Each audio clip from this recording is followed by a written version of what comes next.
Good evening. Tamil பாரம்பரிய label மாவட்ட சொற்பொழிவுக்கு அனைவரையும் வரவேற்கிறேன்.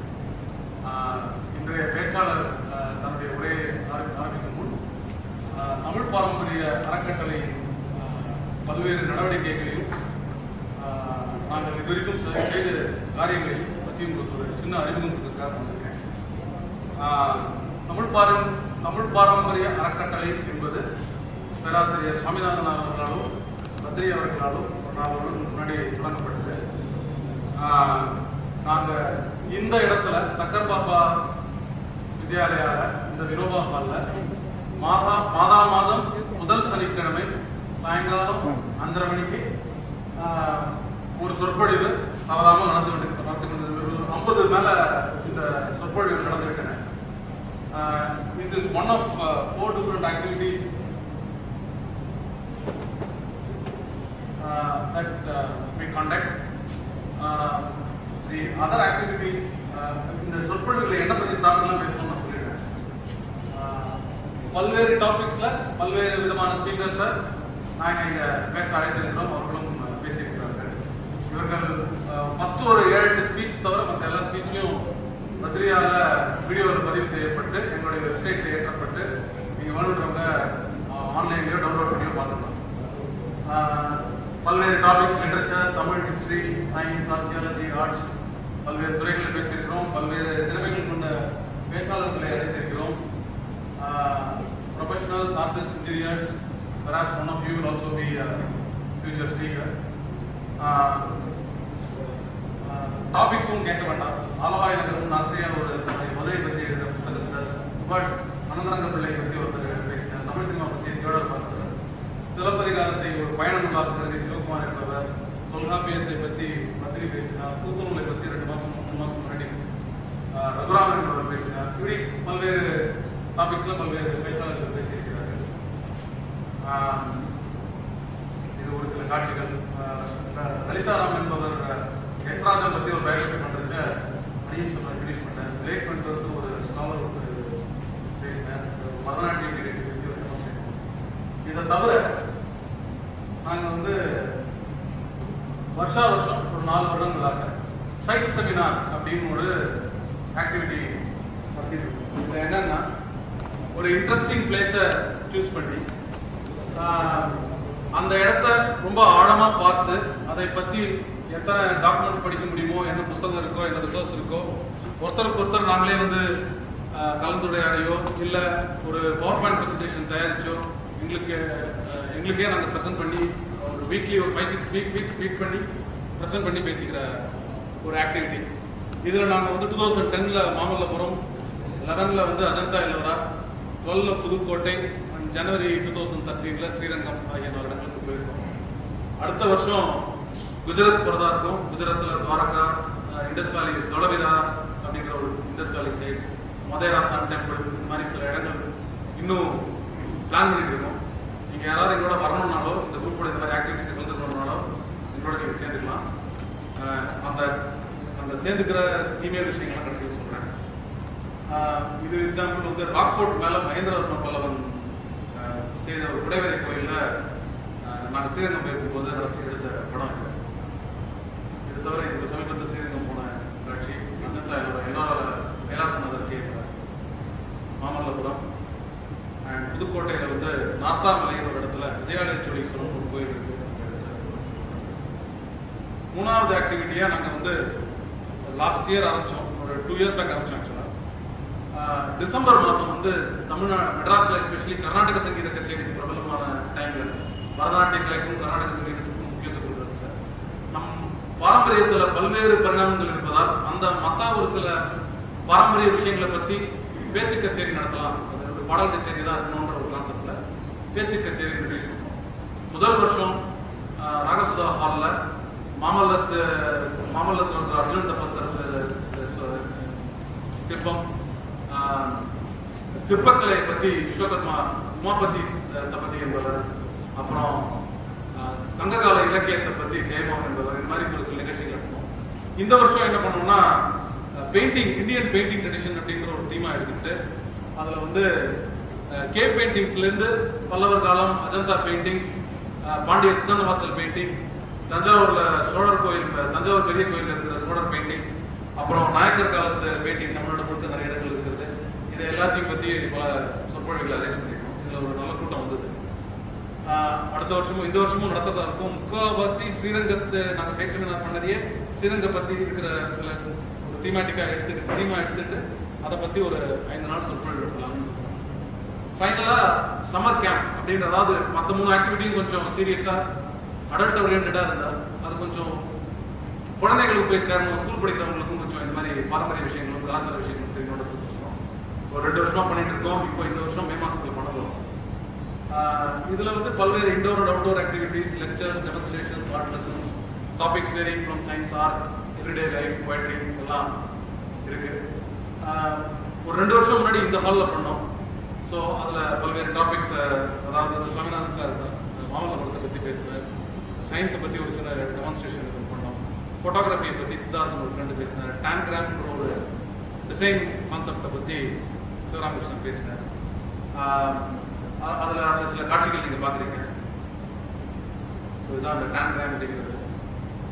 போன வருஷம் வந்து ராகசுதா ஹாலில் இந்த சம்மர் கேம்ப் நடந்தது. அதில் வந்து இந்த கிரிகாமின் ஆரிகாமி வந்து எப்படி நம்ம பேப்பர் மடிச்சு பண்ணுறோமோ, அந்த கிரிகாமின் பேப்பரை கட் பண்ணி கத்திரிச்சு பண்ணுற ஒரு ஆர்ட், அதை ஒருத்தர் கிரிகாமி ரமேஷ் ஒருத்தர் பண்ணி காட்டினார். அந்த இது அதை தவிர வந்து ராமானுஜருடைய, அதாவது மேத்தமெட்டிஷியன் ராமானுஜன் நூற்றாண்டுங்கிறதுனால ராமானுஜனுடைய பயோகிராஃபி பற்றியும் அவருடைய மேத்தமெட்டிக்ஸை பற்றி பாலசுப்ரமணியன் சார் பேசினாங்க. ஸோ இந்த மாதிரி ஒரு 4-5 ஆக்டிவிட்டிஸ் வச்சுருக்கோம். ஸோ இந்த ஒரு சுருக்கமான முடிவாக, ஏன்னா எங்களுடைய ஆக்டிவிட்டிஸ் எல்லாம் நான் முதல்ல சொன்ன மாதிரி ஒரு வெப்சைட்டில் blog.tamilheritage.in வெப்சைட்டில் போட்டிருக்கோம். எங்களுடைய எப்போ அந்த ஸ்பீச் ஒரு ப்ரோக்ராம் இருக்குன்னா அதுக்கு 1 week 2 weeks முன்னாடி அதில் அனௌன்ஸ்மெண்ட் போட்டுருவோம். அது முடிஞ்சு ரெக்கார்ட் பண்ண உடனே அதை எடிட் பண்ணி ரெடி ஆன உடனே will put the video on the website. நான் இப்போ பேசி முடிச்சுட்டு ஒன்ஸ் த ஸ்பீச் ஸ்டார்ட்ஸ் ஒரு பேப்பர் சப்மிட் பண்ணுறேன். நீங்கள் உங்கள் விருப்பப்பட்டவங்க இமெயில் அட்ரஸ் அனுப்பலாம். ஒவ்வொரு ஆக்டிவிட்டி கிடக்கிறதுக்கும் ஒரு வாரத்துக்கு முன்னாடியும் அந்த மாதத்தை அந்த வாரத்தை ஆக்டிவிட்டி பற்றி ஒரு இமெயில் வந்து எல்லாருக்கும், அந்த இமெயில் லிஸ்ட் இருக்க எல்லாருக்கும் அனுப்பிச்சுடுவோம். ஸோ இத்துடன் நான் முடிச்சுக்கிறேன். இன்றைய பேச்சு புறநானூறு மானுடம். இதை பேச போகிற திரு ஜம்புநாதன் அவர்களை அறிமுகப்படுத்துகிறேன். இவர் இப்பொழுது Vidya Vikas college of education Tiruchengode அதோடைய ப்ரொஃபஸர் அண்ட் பிரின்சிபல் இருக்கார். இதுக்கு முன்னாடி government college of education Pudukkottai, இதில் 1975 2005 வரைக்கும் அங்கே ஒரு பேராசிரியராகவும் அந்த கல்லூரியின் முதல்வராகவும் இருந்திருக்கிறார். இவருடைய கோர் கம்பீட்டன்ஸ், அவருடைய particular field of specialization teaching of English as a second and foreign language, அதுவும் teaching of philosophy and psychology of education. இதுதான் அவருடைய ஃபீல்ட். ஆனால் இவருடைய ஆர்வம் அப்படிங்கிறது வந்து பல துறைகள் இருக்கு. முக்கியமாக இவர் வந்து புதுக்கோட்டையில் அவருடைய சொல்லுடைய பிரகாரமே ஒவ்வொரு இன்ச்சையும் சைக்கிள்லேயே போய் எல்லா இடத்துலையும் பார்த்துட்டு வந்திருக்கேன். ஸோ புதுக்கோட்டையில் எந்த கோடியில் என்ன இருக்கு அப்படின்னா ஜம்புநாதனுக்கு தெரியாம புதுக்கோட்டையில் ஒண்ணுமே இருக்க முடியாது அப்படிங்கிற மாதிரி நம்ம சொல்லலாம். நம்முடைய one of the side seminars Gopu இப்போ சொன்ன மாதிரி புதுக்கோட்டை போன இப்போ சமீபத்தில் நடந்தது வந்து நாங்கள் ஸ்ரீரங்கம் போயிருந்தோம். அதற்கு ஒரு வருடத்துக்கு முன்னாடி புதுக்கோட்டை போயிருந்தோம். அப்போ எங்களோட ரிசோர்ஸ் பர்சனில் ஒருவராக ஜம்புநாதன் இருந்தார். நிறைய இடத்துல வந்து முள்செடியும் புதரும் காட்டுக்குள்ளேயுமா போய் நாங்கள் வந்து பல்வேறு ஏர்லிச்சோளா டெம்பிள்ஸ் எல்லாத்தையும் பார்க்க தேடி போகிறப்ப வழி தெரிந்த ஒரு சில பேரில் அவர் ஒருத்தர். சுவாமிநாதன் சார் சொல்கிற மாதிரி அந்த ஊரில் அவர் சொல்ல வேண்டாம்னு சொன்னார் ஜம்புநாதன், அங்கே நிறைய மெகாலித்திக் பரியல் சைட்ஸ் அதெல்லாம் அவர் நிறைய கண்டுபிடிச்சார். அப்புறம் வந்து அவர் வந்து teaching of English as a second language அப்படிங்கிறத விட்டுட்டு பரியல் சைட் ஜம்புநாதன் சொல்லிடுவாங்களோ அப்படின்னு அவர் பயப்படுறாரு. ஆனால் அது ரொம்ப ஒரு முக்கியமான ஒரு விஷயம். நம்ம வந்து நம்ம இருக்கக்கூடிய பல்வேறு மாவட்டங்கள்லையும் நிறைய நம்முடைய முன்னோர்களுடைய எச்சங்கள் இருக்கு. அந்த பெருங்கற்கால மெகாலித்திக் காலகட்டத்திலிருந்து அதெல்லாம் நம்ம வந்து இன்றைக்கு ஒரு கலாச்சாரமாக பார்க்க மாட்டோம். ஆனாலும் இன்றைய ஒரு கோவில் கட்டுமான கலையோட நீங்க கம்பேர் பண்றப்ப அந்த மெகாலித்திக் பரியல் சைட்டும் they are just equally important. அது புதுக்கோட்டையில வந்து பல இடங்கள் கண்டுபிடிச்சிருக்காரு. ஆனால் அவர் முக்கியமாக சொன்னது, அவர் 2 புத்தகம் எழுதியிருக்காரு. ஒன்று டிரான்ஸ்லேஷன், தி டெசர்டட் வில்லேஜ் அப்படிங்கிற ஆலிவர் கோல்ட்ஸ்மித்தோடைய புத்தகத்தை தமிழாக்கம் பண்ணியிருக்காரு. இன்னொரு புத்தகம் reconditioning the Indian rivers and providing jobs to 40 crores of our people. இவருடைய ஒரு மிக பெரிய ஆர்வங்கிறது வந்து அணைகள் கட்டுமானம்.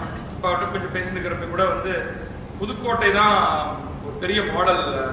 தஞ்சாவூர் பிற இடங்கள்ல அணை கட்டுமானத்துக்கும் கோவில் கட்டுமானத்துக்கும் அப்படின்னு சொல்லிட்டு கரிகால சோழன் தன்னுடைய வாழ்க்கையில ஒரு மிக முக்கியமான ஆரம்ப கால பகுதி எல்லாத்தையும் புதுக்கோட்டை பகுதியில தான் இருந்தார் அப்படிங்கிறதோட இன்னும் அவருடைய தியரி நிறையா. அதுல ஒரு தியரி வந்து இந்த தமிழ்நாட்டிலேயே ஒரு மனிதர்கள் எங்க ஆரம்பத்தில் தோண்டிருப்பாங்கன்னா அது புதுக்கோட்டை மாவட்ட பகுதியில தான் அப்படிங்கிறது அவருடைய one of the theories.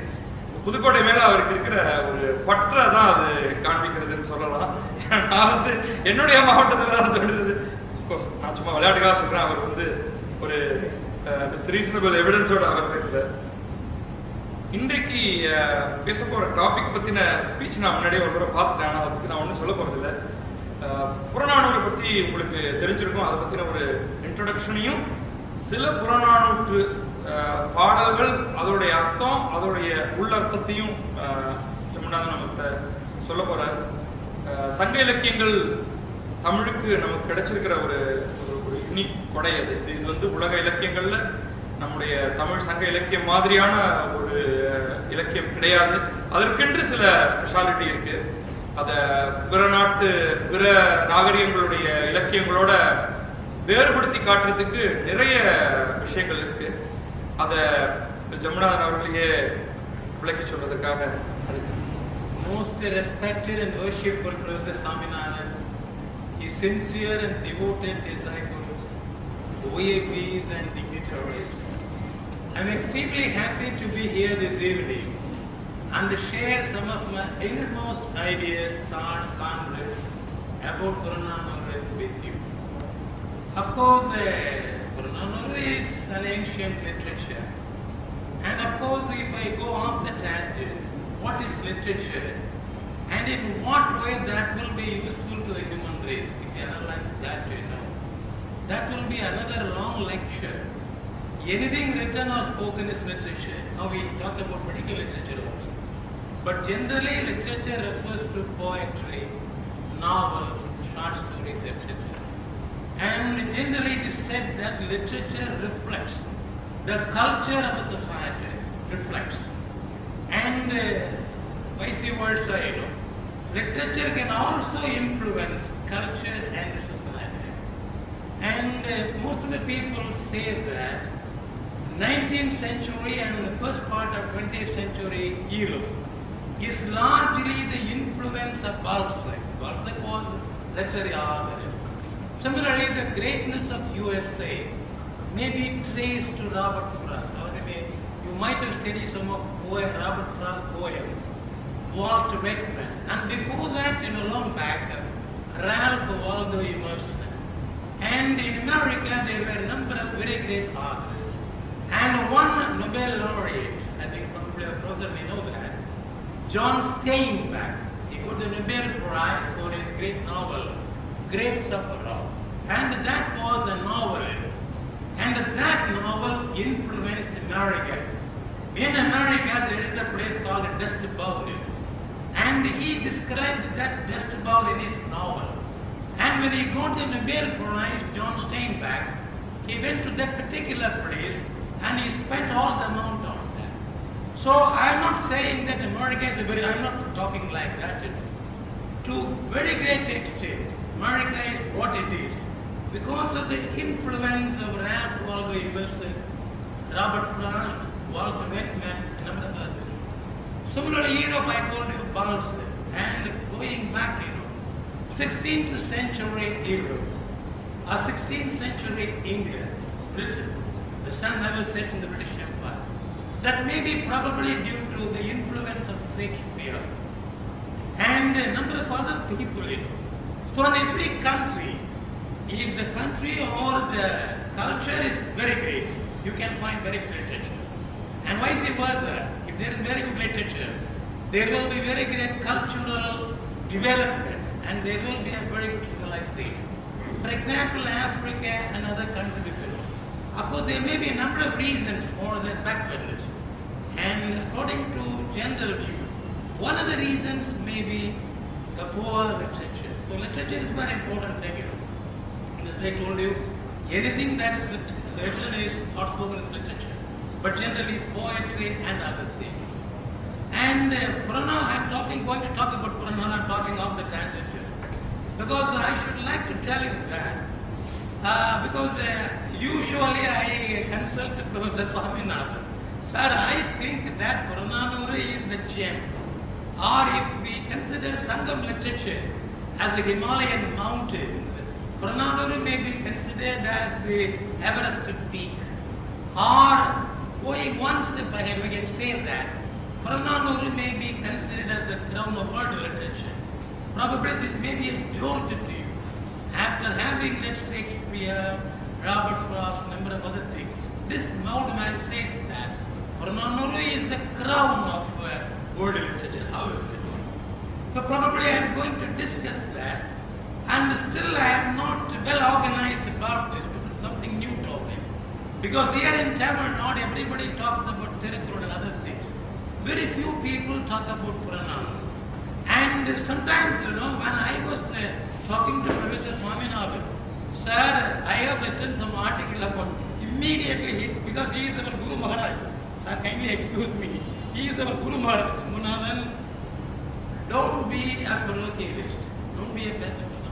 I will give you a book on Purananuru. Read the book thoroughly for 2 months. Only after that you will be allowed to deliver a lecture. So that discipline is very important. And that book is a translation of Purananuru. That translation is by George Hart, and he is a professor emeritus in California University at Berkeley. And what is very important about that book, he purchased the book for about 4,000 rupees when he was in America. Right. So now you can understand the versatile genius of Professor Swaminathan and why all of us have accepted as Guru Maharaj, naturally. So everything, he knows everything when we say something. And George Hart, what is very important, I went through all the poem because already he told me about George Hart. And for Purananuru, several people have written commentaries, number of commentaries. Abhay Sudarasamy Pillai and U.V. Swaminathan Iyer, number of people. Recently, NCBH has brought out a publication. And most of the very eminent professor of Tamil University and other people, they have written commentaries, explanations, interpretations for Purananuru. And sometimes what happens, I was telling Professor, Purananuru original poem is very simple, which anybody can understand. But a very simple poem that has been made very difficult by commentators. And sometimes even twisted out of context. Whereas George Hart, he has consulted number of editions, even older commentaries. And what they have done is not simple translation. The poem, Tamil poems have been translated into English poem. 2 people have joined together. And 400 songs of war and wisdom. So you ask anybody here, they say Kadal Viru. Whereas George Hart rightly said 400 songs of war and wisdom. That's very important. Here our people generally that wisdom they don't give. George Hart has given some kind of introduction. So my lecture will be largely based on George Hart's explanation and his commentaries because that seems to be more sensible to me because everything is based on common sense. And I will compare sometimes the commentaries given by our Tamil scholars and the California. And actually George Hart is professor of Sanskrit. Right, what was it? Right? Huh? George Hart, his PhD is mainly in Sanskrit. But his knowledge, erudition of Tamil literature is something very extraordinary. And I have written a letter to George Hart. I consulted Professor also. We will try to have an international conference on Purannanu. George Hart said. He wrote an email to me. Very thankful to you, Professor Jambunathan, but I am otherwise busy. I will consider this later. And probably Professor is visiting USA this month. And probably myself, we are going there 2 or 3 months later, if possible. We will meet him at California, Berkeley. And if possible, we will have a conference and you will wonder, what is there in Purannanu? You say lots of things about. And according to George, as I already told you, these are not my opinions. One more thing on the time. Badri said that I have found out Larja Megalithic with nothing. We have done nothing. Everything has been done by Venkatramayar in 1920 itself in Pudukkottai. What Venkatramayar did, verified that. Actually, we are not the original discoverers of that. Like that, in Purannanu also, I am not going to give you any of my opinion. I will present the opinions finally. The audience can come to a conclusion about Purannanu. Does it deserve the encomium or the flattery that we pour on? Okay. George Hart says that Sangam literature, it's the whole of Sangam literature. Sangam literature means the Tamil literature written between 3rd century BCE and 3rd century AD. So 600 years of Tamil poetry, Sangam literature. And the Tamil scholars, Tamil poets, all people, they talk very high of Sangam literature because they say that after Sangam literature, there was a deterioration, degeneration, degradation of Tamil literature. That's the opinion of Tamil poets, scholars, etc., even researchers. So all the Tamil scholars, they talk very high of Sangam literature. And George Hart says that the whole of Sangam literature, the life is analyzed. The life is analyzed. Because in poetry, many people say flights of imagination. No flights of imagination. They analyzed life as it is, more of realism. So in Sangam literature, you can find more of realism and less of flights of imagination. So if you want to reconstruct the history of Tamil Nadu from 3rd century BCE to 3rd century AD, that Sangam literature may be very helpful. Okay. And George Hart says that Sangam literature analyzes the life without, now I am coming to an important point. If I give any jolt to any of the mind, I give you caution. Kindly excuse me. Finally, you can put a lot of questions to me. This is only hypothesis. And you know that there are 3 stages. Hypothesis, then theory. After a long time only, a theory becomes a fact. So now we have not come even to the theory level. Only at the hypothesis level we say, Purannanu may be very helpful to reconstruct not only the society in Tamil Nadu or India, even the world society can be reformed into a better one. That's the hypothesis. We'll talk on that. And taking resources from George Hart. As I already told you, Sangam literature and especially Purannanu, they analyze the human life without any assumption to God. Very important. Because these are the assumptions. Because in philosophy it is said nothing should be assumed. As in science, because Badri is professor of mathematics, isn't it? So please accept, anyone should accept it. Because he knows that in mathematics and science, the same way, in philosophy also, nothing should be assumed. Only if everything is verified, we should. So in Sangam literature, life is analyzed without recourse to God. Or karma theory. You know karma theory. Or previous birth or later birth. Heaven, hell. Because that I have written in my very short note. You put a question, what is a sanction for morality? English philosophers will put a question. What is a sanction for morality? You put a question to young people. Why should you act rightly and why should you not act wrong? This is the question. I don't know whether the audience are with me. So if I put a question to somebody, youngsters or even professors, why should we act rightly and not wrongly? I want somebody to answer, then only I can proceed forward. Because this is the question answered in Purananuru. And later on, nobody touched the issue in world literature. Many people asked me, do you know many languages? You talk about world literature. Now in the age of internet, everything is very simple. The whole of world literature is available in English. So if we know English, we can study anything. So studying all the literatures of the world through English, we have come to a conclusion, a handful of people, and myself with the guidance of Professor Swaminathan. Only Sangam literature and Purananuru, they have answered, the poets have answered the question, why should we act rightly or not right? What is the ethical basis? For example, if you put the question to a school child or a college university, they will say that, sir, if you act wrongly, God will punish you. Right? Some people say that. Or they will say that if you act rightly, you will go to heaven. Or if you act rightly, in the next birth, you will have a better life. It's like a karma theory. In Tamil, we say Vinay. So some people say, in this birth I suffer because in last birth I did something wrong.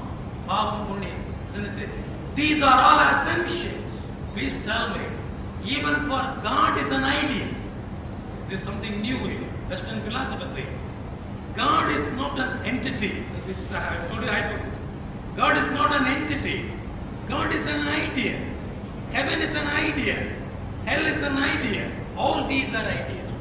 And after Purananuru, only another great thinker, he was our literary author. Probably some of you may know that, Friedrich Nietzsche of Germany, Prussia. And Friedrich Nietzsche, he said, God is dead. What is the great statement? God is dead. Who killed God? We killed God. But he says, not only killed God, we murdered God. So a vacuum has been created. And how will you fill up that vacuum? He says. The conventional values ought to be replaced by new things. And his idea, Übermensch. Übermensch means in simple English, Superman. But if he says Superman, anybody will think of the Hollywood Superman. They are putting underwear over the pant, That is Hollywood Superman. No. That's why some people have translated the German word Übermensch into overman or superior man. And according to Nietzsche, there are three levels. Post-Darwinianism, he says that men ape, and then men, and then men should become Übermensch. And we laugh at the apes, today, because we have evolved into a better form. So when we look at the ape, we laugh at it. Similarly, Nietzsche says that when man becomes a superman, he will laugh at the present day man. So what is the stumbling block, So ape has somehow or other become man. But man is not becoming Übermensch. The reason is that according to Nietzsche, religion, what is the first thing? Religion, the idea of previous birth, the idea of the next birth. Here I will go off the tangent. I will give one joke because very serious. One husband told his wife, I will be your husband for all the 7 births. The wife said, even in 1 birth I cannot tolerate you. And how can I tolerate for the 7 births? And that is why the world is a very poor place, very poor place. Everybody says, in this life if I am not happy, I will be happy in the next life. So, and Nietzsche says, if that idea is given up, we have only one life, that is certain. So this life alone can be verified. And the next birth, no verification. That's an idea. And all our ideas, not only here, throughout the world, people suffer because in the next birth, I'll go to heaven, and somebody kindly excuse me, I am a very pious man. I tell you, I'm a very pious man. That is different. Everybody will sit on the right of God or left of God. In heaven there are roads paved with gold, a number of things like that, So what we cannot get in this world, we want to get them in the next world. So we have some kind of exaggerated idea about heaven. We have some more degraded idea about hell. In the hell, generally there will be some kind of cauldron with burning oil, and the people who are the sinners, they will be put into the seething cauldron of burning oil. All right, those things are nonsense. So if everybody thinks that only one life is there won't be any suicide in the life. So that is the principle of existentialism, another philosophy. In existentialism, they say existence precedes essence. But in many cultures, many literatures, scriptures, essence precedes existence. Probably I think I'm right. You're right. So what is right, First of all, we live, And only at the end of life we can say whether life was successful or not. But in existence, they say, what is the purpose of life? So Nietzsche was considered to be the originator of existential philosophy, followed by Dostoevsky, Jean-Paul Sartre, number of other people. And there they say, what is the purpose? Only one question, kindly excuse me, people will excuse me. What is the purpose of life? If you put a question, what answer we will give? Somebody please give. So I should know whether the audience are with me. What is the purpose of life? You put the question to any Tamil scholar or English scholar, what will be the answer then? What is the purpose of life? We should achieve something very great. We should become very famous in the world. Lots of cut out this and that. But you know that to exist is the purpose of life, right? So why is it called existence? And many people asked me, Jammunathan, you have lived for 65 years. What have you achieved? I told them, I have lived for 65 years. That itself is a very great achievement for me. Very simple. That's very simple. So existential philosophy is becoming very popular in most of the Western countries. And some of the, the advancements that you see in Western countries may be attributed to existentialism, which was originated by Nietzsche and followed up by Jean-Paul Sartre, Dostoevsky, Kierkegaard, and lots of other people. And now we are coming to that question.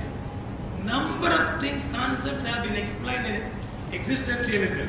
In Purnanu we are going to, I told you that many things are explained in Purnanu, not with the idea of God, previous birth, next birth, etc. For that there is one point.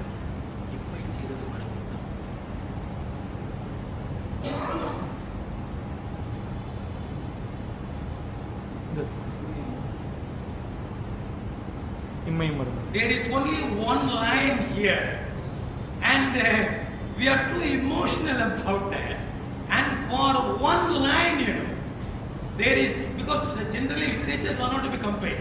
But if we compare literatures, for one line, you can't find equivalent statement in any scripture, in any book of the world. It's a very simple poem. I will explain in Tamil also. ஆயண்டிரன் கடையழு வள்ளல்கள் ஒருவன். கடையழு வள்ளல் உங்களுக்கு தெரியும், அதில் ஒருவன். அவன்கிட்ட போய் ஒரு புலவன் கேட்கிறான், இந்த பிறவியில எனக்கு நீ உதவி செஞ்சா அடுத்த பிறவியில நல்லா இருக்கலாம்னு சொல்றான். அதான் இவன் சொன்னது, புலவன் சொன்னது. அதற்கு ஆயண்டிரன் சொல்ற மாதிரி அந்த முடமோசியார் என்ன சொல்றாருன்னா, கொஞ்சம் நல்லா பார்க்கணும், நாங்க 4 லைனுக்கு ஈக்குவல் எங்கேயும் இல்லைன்னு சொல்றேன். இதுக்கு ஈக்குவல் இருக்குன்னா நீங்க சொல்லுங்க. நான் இல்லை, நாங்கெல்லாம் நான் சாமி நானெல்லாம் இதை வந்து ராத்திரி 10 மணி வரைக்கும் டிஸ்கஸ் பண்ணியிருக்கிறோம். ஒரு 20 வருஷமா ரொம்ப டிஸ்கஸ் பண்ணியிருக்கிறோம். அதனால நல்லா பாருங்க. இம்மை செய்தது மறுமைக்கு ஆம் எனும் அறவிலை வணிகன் ஆய் அல்லன். ஆய் அண்டிரன் எவ்வளவு பியூட்டிஃபுல்லா கொடுத்திருக்கான் பாருங்க. இந்த பிறவியில் உனக்கு நான் தர்மம் செய்தால், நான் வள்ளலாக இருந்தால், அடுத்த பிறவியில் நல்லவனாக நல்ல பிறப்பு கிடைக்கும் என்று செய்தால், நான் ஒரு வியாபாரிங்கிறான். பின்ன உடனே புலவன் கேட்கல, எதுக்கே கொடுக்குறேன்னு கேட்கலாம். அவன் உடனே கடவுள் சொன்னாரு, இல்ல நான் வலது பக்கம் அதெல்லாம் சொல்லல, பிறரும் சான்றோர் சென்ற நெறி என்ன. அந்த வரிய பாருங்க, என்ன பியூட்டிஃபுல் வரி பாருங்க. சான்றோர்கள் நோபல், காற்று சொல்றான் நோபல் மென் சொல்றான். அந்த அறவிலை மனிதனுக்கு எத்திக்கல் பிசினஸ் மேன் சொல்றான். I am not an ethical businessman. Great people, noble men have prescribed a path. அந்த சான்றோர் நோபல் மேன் என்ன சொல்லி இருக்கிறார்னா, இப்படித்தான் கொடுக்கணும்னு சொல்லி இருக்கிறார். அதனால உனக்கு கொடுக்கிறேன். ஆங்கு பட்டன்றவன் கைவன்மைனா, வன்மைனா வள்ளல் தன்மைன்னு அர்த்தம். இப்ப நீங்க சொல்லுங்க பாருங்களேன், நீ எல்லாம் கோயிலுக்கு எல்லாரும் போயிருப்பீங்க. கோயிலில் வந்து தர்மம் பண்ணுவான். அப்போ வந்து சொல்லுவான், தர்மம் பண்ண போற பிறவிக்கு புண்ணியம் கிடைக்குன்னு சொல்லுவாங்க. அப்ப யாராவது இது இன்னொரு பாட்டு, இதை சொல்லுங்க, பிறரும் சான்றோர் சென்ற தெரியுது. அப்ப உலகத்தினுடைய விதிகள் தான் இந்த டிவைன் லாஸ், யூனிவர்சல் லாஸ், அதெல்லாம் கிடையாது. இப்ப first point, first hypothesis, all laws, all ethics, morality, everything is man made. I have given the first hypothesis.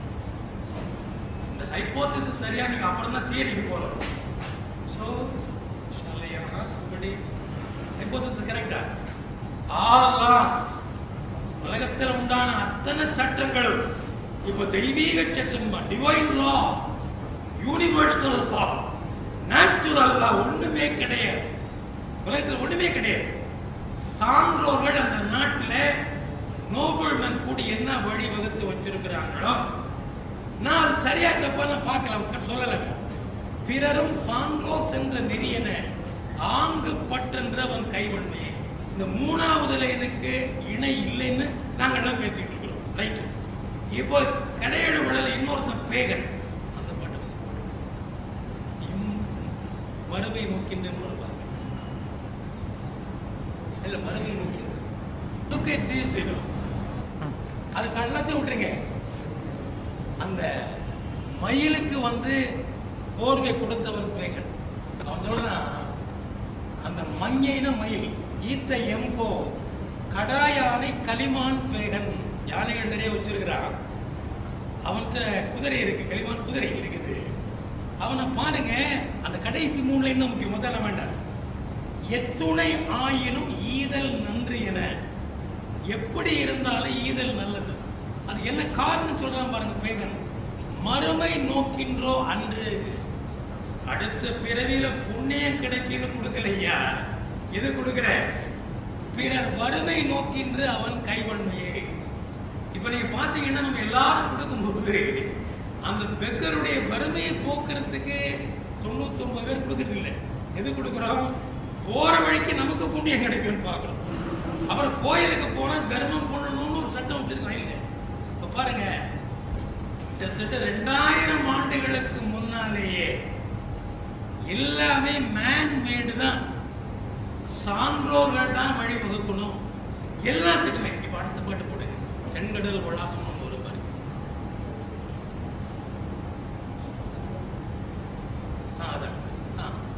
இந்த பாட்டை கொஞ்சம் நல்லா நான் சொல்ல போறேன். ஏன்னு கேட்டீங்கன்னா, இது நம்ம தமிழ் உரையாசிரியர்களை தப்பு தப்பா எழுதியிருக்கிறாங்க. காத்து மட்டும் கரெக்டா எழுதியிருக்கிறாங்க. ஆனா இந்த ஒரிஜினல் பாட்டு ரொம்ப எளிதா இருக்குது. தென்கடல் வளாகம் பொதுமையின்றி, எல்லா ராஜாவுக்கும் உரிமை இல்லை. பெண்குடை நிழற்றிய ஒருமையோருக்கும், ஒரு பெரிய சக்கரவர்த்தி, அவ்வளவுதான் அவசியம் தானே, இந்த லேண்டுடைய ஒரே சக்கரவர்த்தி, அவனுக்கும் நடுநாள் யாமத்தும் பகலும் துஞ்சான், இரவும் பகலும் அவ்வளவுதான். என்ன பெரிய கஷ்டமா, நடுநாள் யாமத்தும் பகலும் துஞ்சான். கடுமான விலங்கு அர்த்தம். கடுமா பார்க்கும் கல்லா, ஒரு 2 பேரை கம்பேர் பண்றான்.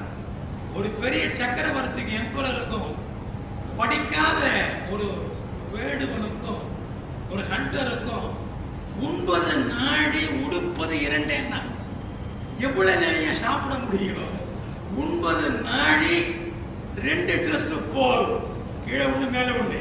நம்ம ப்ரொஃபசர் சுவாமிநாதன் காந்திஜி பத்தி அருமையா சொல்லுவாரு. காந்திஜி ரவுண்ட் டேபிள் கான்ஃபரன்ஸ் போன போது அங்க யாரோ சொன்னா, கிங் அவரை பார்க்க வந்தாங்க. அந்த கிங் கூட வந்து சொன்னா, காந்திஜி டசன்ட் ஹேவ் எனஃப் ட்ரெஸ்னா. ஆனா காந்தியை வந்து ரொம்ப கிண்டல் பண்ணல அவன் நினைச்சுக்கிட்டான். ஏன்னா ராஜா நிறைய போட்டிருப்பாரு, காந்தி நிமிஷமா பேட்டி தான் கட்டிட்டாரு. காந்திக்கு 2 உடல ஒரு ட்ரெஸ் தான், நல்லா பார்த்தீங்கன்னா. ஆனா காந்தி சொன்னாரு, காந்தியை பார்த்து சொல்றாரு, Gandhiji doesn't have enough dress. நான் காந்தி சொன்னாரு, the king has enough dress for both of us. ஜோக்க பாருங்க, the king has enough dress for both. ரெண்டு dress போதுங்க. நாம தான் சும்மா வந்து சத்த தப்பாடுத்துக்காதீங்க, ஒரு பெரிய கோட்டு போட்டு உள்ள டையை கட்டி அதை போட்டு எவ்வளவு வேண்டியது இல்லை. அவன் பாருங்க, 9 நாள் எவ்வளைய சாப்பிட முடியும்? 9 நாடி உடுப்பது 2, பிறவும் எல்லாம் ஓரக்குமே. இந்த பசி இல்லையா, கால் வலி. வலி வந்து நான் வந்து ஒரு ப்ரொஃபசர், எனக்கும் கால் வலி அப்படிதான் இருக்குது. படிக்காதவங்க கால் வலி அப்படிதான் இருக்கு இல்லையா? இல்ல படிச்சவங்க கால் வலி குறைச்சலா இருக்காங்க.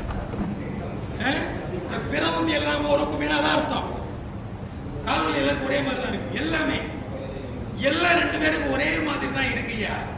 அப்ப பாருங்க, ஏன் கொடுக்கணுங்கிறதுக்கு எதெல்லாம் அசம்ஷன்ஸ் எல்லாம் கொண்டு வரல. உலகத்துல பாரியா எல்லாம் ஒரு மாதிரி தான் இருக்குது. செல்வத் கடைசியில் தான் பஞ்சு வச்சிருக்காங்க புலவன். செல்வத்து பயனை ஈதல், நிறைய பணம் கிடைச்சா எல்லாருக்கும் கொடுங்க. துய்ப்பேர் எனினே, நம்மளே எல்லா பணத்தையும் வச்சுக்கணும்னா தப்புன பலவேன்னு சொல்லியிருக்கிறான். இது தப்புன பலவேனா பல விஷயங்கள் தவறி போயிடும் அர்த்தம். ஜார்ஜ் ஹார்ட் எழுதியிருக்கிறான், many things fail எழுதியிருக்கிறான். நீங்க ஒரு பணக்கார அவனே நினைச்சுக்கிட்டு இருந்தா சொந்தக்காரன் மாட்டான். சந்தான அவன் தனியாவே உட்கார்ந்துருப்பான். பாத்துறீங்களா? ரொம்ப பணக்கார வாழ்க்கையில பல விஷயங்கள் போய் நிம்மதி போயிடும். லைட்டா போயிடும், வீட்டுல உட்கார்ந்துட்டே இருப்பான். அதை George Hart many things fail எழுதியிருக்கிறான். அப்ப என்ன அர்த்தம்? ஏன் கொடுக்கணும்னு சொல்றேன்? இதுதான் உலகத்து இயற்கை. எவ்வளவு அழகான பாட்டு சொல்லுங்க பாருங்க. இதுக்கு இடையே தென்கடல் வளாகம் புதுமையின்றி வெண்குடை நிழற்றிய ஒருமையோருக்கும் நடுநாள் யாமத்தும் பகலும் துஞ்சான் கடுமா பார்க்கும் கல்லா ஒருவருக்கும் 9 நாளில் உடுப்பவை 2, பிறவும் எல்லாம் ஓரக்குமே. செல்வத்து பயனே ஈதல் துய்ப்பே மேலினே தப்புனப்படுவேன். நம்ம உரையாசிரியர் என்ன பண்ணிட்டாங்க? நான் முதல்ல சொன்ன மாதிரி ஒரிஜினல் பாட்டு ரொம்ப கஷ்டமாக்கிட்டேன். கஷ்டமாக்குறது மட்டும் இல்லை, இவங்களுடைய கருத்து அது மேல ஏற்றி இருக்கிறாங்க. தப்புன பலவேனா அறம்பொருள் இன்பம் தப்பி போய் இருக்கிறாங்க. அவனை சொல்லியிருக்காங்க, அந்த புறநானூற்று புலவர் அந்த அறம்பொருள் இன்பம் வீட்டை பத்தி சொல்லவே இல்லை. அவன் பலவேன்னு சொல்றான். அறம்பொருள் இன்பம் போடினா 4, அதுல அறம்பொருள் இன்பம் 3. பல என்ற சொல்லை வைத்துக் கொண்டு பார்த்தால் ஜார்ஜ் ஹார்ட் சொல்றது கைப்பறிய சொல்லுங்க. ஐயா, நீங்க வெள்ளக்கார தாசன்னு பதில் சொல்லலாம். என்ன நீங்க வந்து இங்கிலீஷ் ப்ரொஃபஸரா இருக்கிறதுனால ஏதோ அமெரிக்கன் எழுதிட்டு தான் பெருசா இல்லை. அந்த பலவேங்கிறதுக்கு அர்த்தம் பாருங்க. many things fail சொல்லியிருக்கிறார். ஆனா நம்முடைய புலவர்கள் இப்ப ரீசெண்டா தமிழ் பல்கலைக்கழகத்து பேராசிரியர் வெளியிட்ட NCBH புறநானூறு காமெண்டரியில அறம்பொருள் இன்பம் கையை விட்டு போடுன்னு எழுதியிருக்கிறார். சார் இப்ப சொல்லுங்க, ஹார்ட்டினுடைய டிரான்ஸ்லேஷன் கரெக்டா? இதை சொன்னா எல்லாருக்கும் என் மேல கோபம் வந்துடும். ஒரு தமிழாசிரியர் கேட்டார், நீ முறைப்படி தமிழ் படிச்சியான்னு கேட்டார்.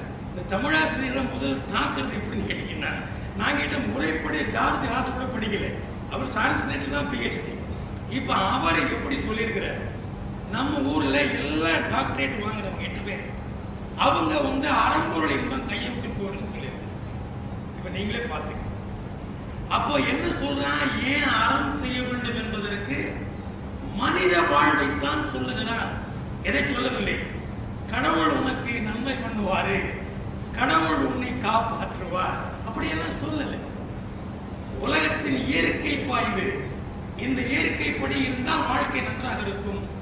அதனால நீங்க பாத்தீங்கன்னா சமயத்துல அந்த காலத்து புலவெல்லாம் என்ன பண்ணிருக்க, ராஜா நிறைய பணம் கொடுப்பான். ஆனா இதுல கொஞ்சம் புறநானூறுல எல்லா பாட்டும் பிரமாதம் சொல்ல மாட்டேங்க. எல்லா பாட்டிலையும் ராஜா வந்து புலவனுக்கு யானையை கொடுத்திருக்கிறான். அவனே கஷ்டப்பட்டுக்கிட்டு இருக்கிறான். அவனுக்கு யானையை கொடுத்திருக்கிறான், குதிரையை கொடுத்திருக்கிறான். ஆனா அந்த பாரி வள்ளல், கடையள வள்ளல் ஒருத்தன், அவன் 300 முறையை கொடுத்துட்டான், புலவன் கொடுத்துட்டான். ஆனா இந்த புலவன் என்ன பண்ணுவான்? வீட்டுல போய் சொல்லுவான். அந்த புறநானூறு பாட்டு நிறைய இடத்துல நேரம் போயிட்டே இருக்கும். சீரியஸ் கொடுக்கலாம். இந்த டிவியில ஒரு சீரியல் என்னமோ சீரியல்லாம் போடுறான் இல்லையா? அதெல்லாம் விட்டுட்டு புறநானூறு போட்டா ஜனங்கள் திருந்துவார்கள். திருந்துவாங்க மாட்டாங்க. ஆனா எல்லா டிவி ஆஃப் த டைம் போயிட்டேன். இப்ப டிவி சேனல் எந்த சேனலை திறந்தீங்கன்னா ஒரே மாதிரி தான் இருக்கு. காலையில பக்தி, கோயில், பாட்டு, கொஞ்ச நேரம் கழிச்சு உபன்யாசம், அப்புறம் 10 மணிக்கு ஏதோ ஒரு சினிமா ஒன்று போடுவான். மத்தியானம் 2 மணிக்கு வந்து சமையல். இந்த சமையல் ஒரே மாதிரி தான் சமையல். இஞ்சி பூண்டு பேஸ்ட்டை போட்டு கிண்டு, அதை தக்காளியை போடு, கொத்தமல்லியை போடு, கருவேப்பிலையை போடு. யோ என்ன கேட்டா இப்படிதான் ஐயா பண்ணணும். அந்த லேடிஸ்லாம் சொன்னாங்க சமைக்கிறது ரொம்ப ஈஸியா போச்சுங்க, எல்லாத்துலயும் இஞ்சி பூண்டு பேஸ்ட் முதல்ல போட்டு அந்த வானலியில் போட்டு கிண்டு, அப்புறம் அது தக்காளியை போடு, கடைசியில் கொத்தமல்லி நறுக்கி மேல போடு. இன்னும் எல்லா டிவியும் ஏன் அந்த கலைஞர் பெரிய தமிழ் அரசியல் வேண்டாம், இவரெல்லாம் பெரிய தமிழர்கள் என்று சொல்லிக்கொண்டு ஒரு பணம் இல்லாத ஏழை டிவி சேனல் நடத்தி, ஐயா நான் ஏழையா இருக்கிறேன் அதனால இஞ்சி பூண்டு பேஸ்ட் போடுறேன்னா பரவாயில்ல, நீ கோடிக்கணக்கிலே வைத்திருக்கிறாயே, தமிழினுடைய பாதுகாவலர் என்று சொல்லிக் கொள்கிறாயே, நீயாவது இந்த புறநானூறு சொல்லக்கூடாதா?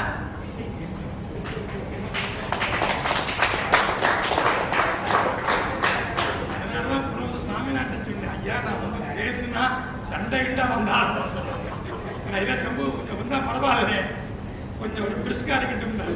நல்லா பாருங்க, யாராவது அவர் தமிழ் அறிஞர் சொல்லி தமிழ் காவலர் சொல்லுகிறாங்க, நீ தொல்காப்பியத்துக்கு உரை எழுதியிருக்கிற, ஆனா அந்த புறநானூறு கொஞ்சம் கஷ்டங்க, ஜார்ஜ் ஹார்ட்டெல்லாம் படிக்காம அது கூட எழுத முடியாது.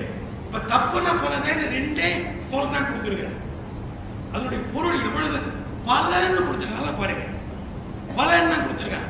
அறம்பொருள் இன்பம், அறம்பொருள் அல்லது வள்ளுவர் சொன்ன மாதிரி வீட்டில் விட்டுட்டாரு, அறம்பொருள் இன்பம் 3 4 டெஃபினட். இது பலன நிறைய விஷயம். அப்ப கொஞ்சம் நீங்க ஆராய்ச்சி போகணும். அப்போ ஏன் தர்மம் செய்ய வேண்டும் என்பதற்கு ரிலிஜன்ல வர தப்பா எடுத்து, நானே ஒரு பயஸ் மேன், நானே தினைக்கு காலையில் தேவாரம் பாடுறேன், சிவபுராணம் பாடுறேன், என்னாலே ரெண்டையும் சேர்க்க முடியல. அதாவது ஒரு பக்கம் பரம்பரையா நாங்க தேவாரம் பாடிட்டு உட்காந்துருக்கிறோம், இந்த சைடுல பார்த்தா இவன் சொல்றது கரெக்டா தான் இருக்கு, புறநானூறு சொல்றது கரெக்டா இருக்கு, இது உண்மையா அது உண்மையான்னு தெரியல. என் ஒய்ஃப் சொல்லுங்க பாரு, இதெல்லாம் கிளாஸ்ல வச்சுக்க, வீட்டுல பேச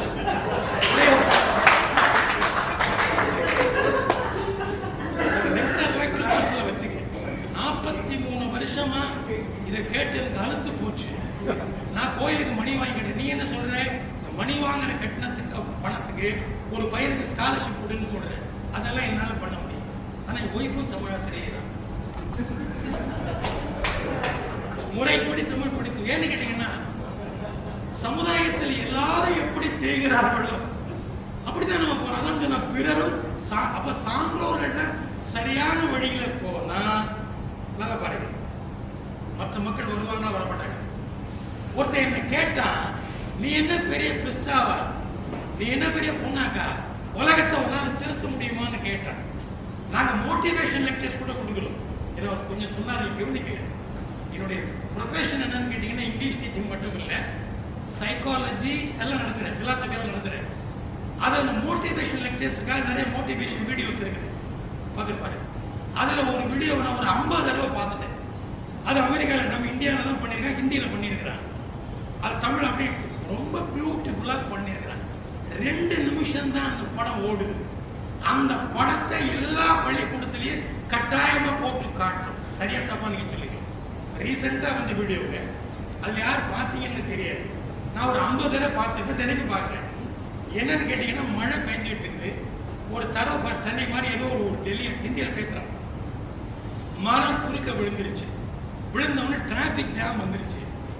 ஜோக் ஒன்று சொல்லிக்கிறேன், எல்லாத்தையும் தமிழ் மொழிபெயர்க்கணும்னு நாங்க எங்களுடைய பேராசிரியர் ஒருத்தர் போய் கேட்டோம், ஐயா டிராபிக் ஜாமுக்கு என்ன தமிழ்?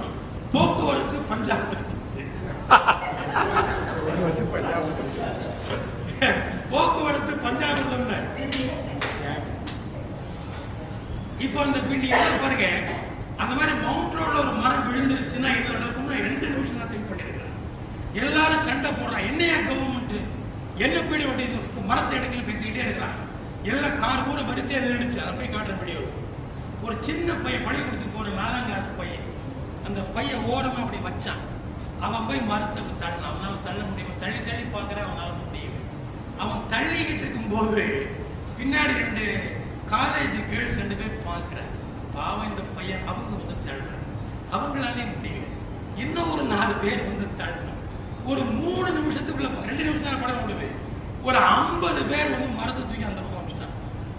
இப்ப நீங்க சொல்லுங்க, நம்ம எல்லாரும் என்ன பண்றோம்? நம்மால முடியாது இந்த சமுதாயம். நான் எல்லாரும் என்கிட்ட 30 வயது சொன்னவங்க உலகத்தை திருத்த முடியாதுன்னு சொன்னாங்க.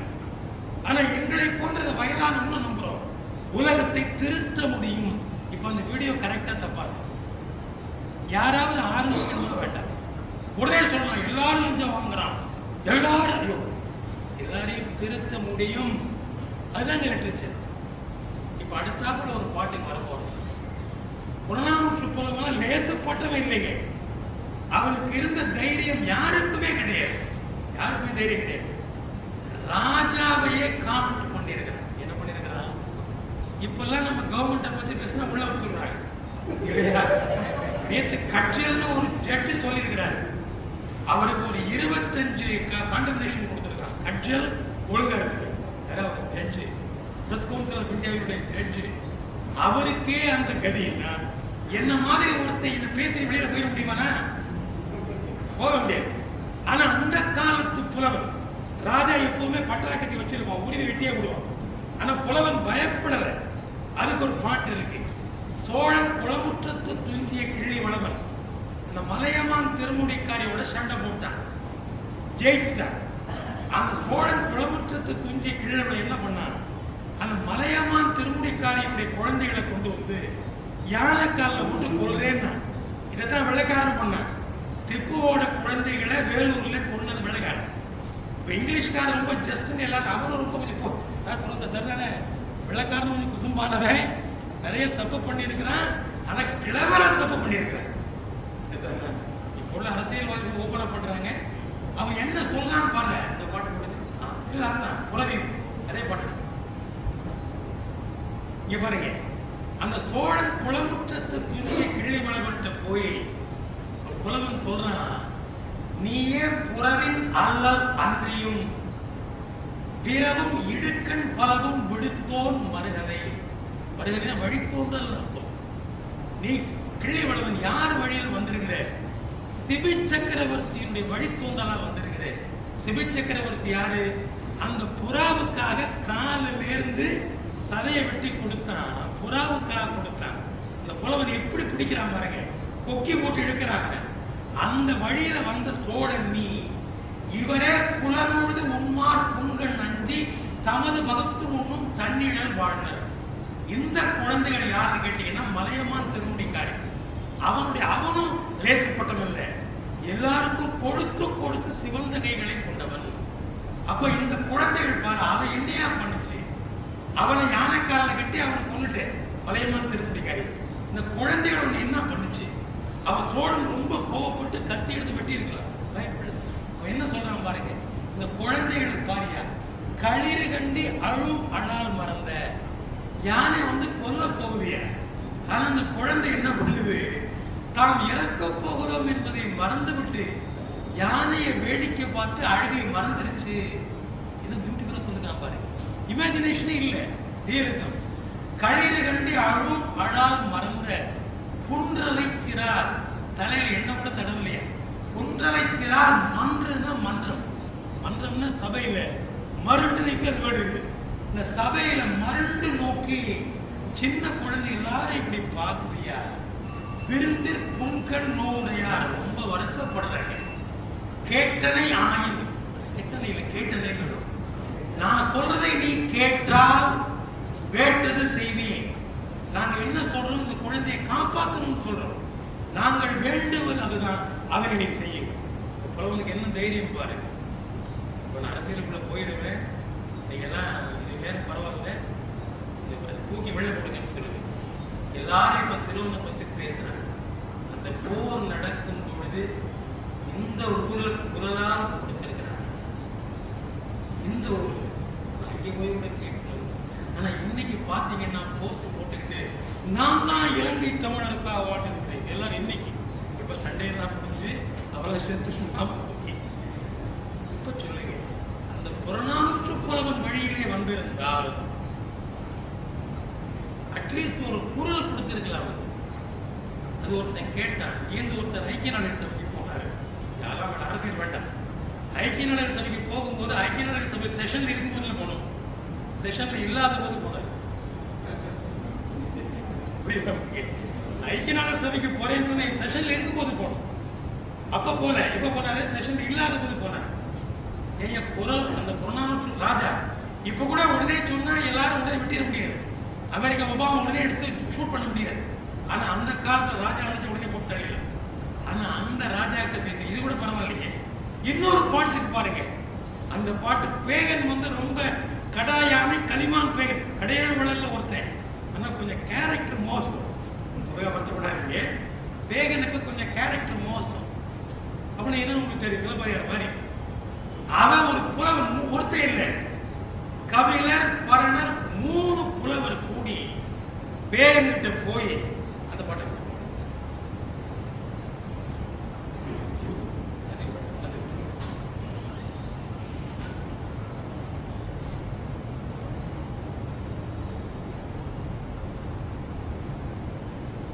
அப்படியா நினைத்தார். இதை கொஞ்சம் நல்லா பாருங்க. இந்த பாட்டு எளிமை. மடத்தகை மாமையில் பணிக்கும் என்று அருளி படாம் ஈத்த கெடா நல்லிசை கடாயானை கரிமான் பேக பேக மட்டும் வச்சு பசித்தும் வாடும். நான் புலவன். இது கபிலர் பரணர் பாடின பாட்டு. நாங்க பசியினால உங்ககிட்ட வரலப்பா. பாரமும் இனம் எங்களுக்கு குடும்ப பாரமும் கிடையாது. களங்கணி அண்ண கருங்கோட்டு சீரியாள். அந்த காலத்தில் எல்லாரும் யாழ் வச்சிருந்தார். நான் கடைசியில புறநானூருக்கு ஒரு இசை பாட போறேன். அவர் கேட்கிறாரு, சார் இசை வேற நீங்க பாட போறீங்களா? பேச்சையே தாங்க இல்லை. ஏன்னு கேட்டீங்கன்னா இந்த புறநானூர்ல இலக்கணம் கொஞ்சம் வித்தியாசமா இருக்கும். என்ன காரணம் சொல்றதுக்காக, அந்த யாழ் நயம்புரிந்துறையோர் நடுங்க பண்ணி அறம் செய்தியுமோ அருள் செய்வோ என இது யாம் இருந்த பரிசு. உங்ககிட்ட ஒரு பரிசு கேட்கிறோம். யானை கேட்கல, ஊர் கேட்கல, என்ன கேட்கிறோம்? இருளின் இரவு ஆன உடனே இனமணி நெடுந்தேர் ஏறி தேர்ல ஏறி இன்னாது உறைவி உன்னுடைய மனைவி கண்ணகி இங்க வருத்தப்பட்டுக்கிட்டு இருக்கிறா. இதை ரொம்ப சொல்லப்பட பெண்களாக இருக்கிறதுனால நீங்க சின்ன வீட்டில் இருக்கிற இதை விட்டுட்டு எங்க நீ போகணுங்கிறா? கண்ணகியினுடைய மனைவி கண்ணகியினுடைய துயர் துடைப்பா என்று ஒரு பெரிய பெரிய மன்னன், பெரிய கடையில ஒருத்தன் இருந்தாலும் அவன் தர்மத்துக்கு மயிலுக்கு வந்து போரையை கொடுத்தவன்லாம் அவன் பார்க்கல. நீ பண்றது தப்பு என்று அவனுக்கு நேர சொல்லி தேர்ல ஏறியா நேர மனைவி கண்ணகியுடைய துயரை தீர்ந்து சொல்றான். இப்ப சொல்லுங்க, இந்த மாதிரி புறநானூற்று புலவனுடைய தைரியம் இப்ப உள்ள புலவர்களுக்கு வருமா?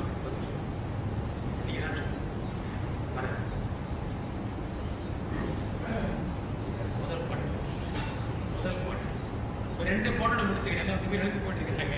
இன்னும் கொஞ்சம் நேரம் நான் மட்டும் தான் பேசிக்கிட்டு இருக்கேன். ஏன்னா ஆசிரியர் பெருமக்கள் நாங்கள்லாம் வந்து வகுப்புல பேசியிருக்கிறோம். அது ஒருத்தர் சொன்னார், லீடு கூட சொன்னார், ஆசிரியருக்கும் அம்மாவுக்கு என்ன வித்தியாசம்னாங்க. அம்மா வந்து குழந்தையை தூங்க வைப்பாங்க. ஆனா ஆசிரியர் வந்து என்ன பண்ணுவாருன்னா பிள்ளைகள் எல்லாம் வகுப்புல தூங்க வச்சிருவாரு. இதை வந்து புறநானூருடைய 2வது பாடல்ங்க. முதல் பாட்டு வந்து கடவுள் வாழ்த்து பாரத பாடிய பெருந்தேவனார் பாடியது. ஆனா அது ரொம்ப பிற்காலம் என்று சொல்லுகிறார்கள். அதனால புறநானூறு இல்லை. முதல் பாட்டு இறை வாழ்த்து அதை எடுத்திருக்கு. 2 பாட்டு கிடைக்கல. 297 98 கிடைக்கல. கிடைச்ச பாட்டு ரொம்ப வரி இல்லை. இருக்கிற வரிகளையும் நம்ம சரியா படிக்கல. அப்ப புறநானூறு எவ்வளவு சொல்லணும்? 397 தான் சொல்லணும். அதுல 2வது பாட்டு முரஞ்சியூர் முடி நாகனார். முரஞ்சியூர் முடி நாகனார் தான். ஆர்ட் வந்து முரஞ்சியூர் முடி நாகனார்னா எல்லா டெக்ஸ்ட்ல இருந்து எடுத்துக்கலாம். நம்மூர் புலவர்கள்லாம் முடி நாகராயர் சொன்னா முடி இப்ப முடி நாகராயர் இல்லை, முடி நாகனார் தான். அதுக்கு அத்தாரிட்டி அவன் பல இடங்கள்ல எடுத்துக்க ஆர்ட் பார்த்துருக்கிறான். பல பழைய சுவடிகள்ல பூரா முடி நாகனார் தான் இருக்கு.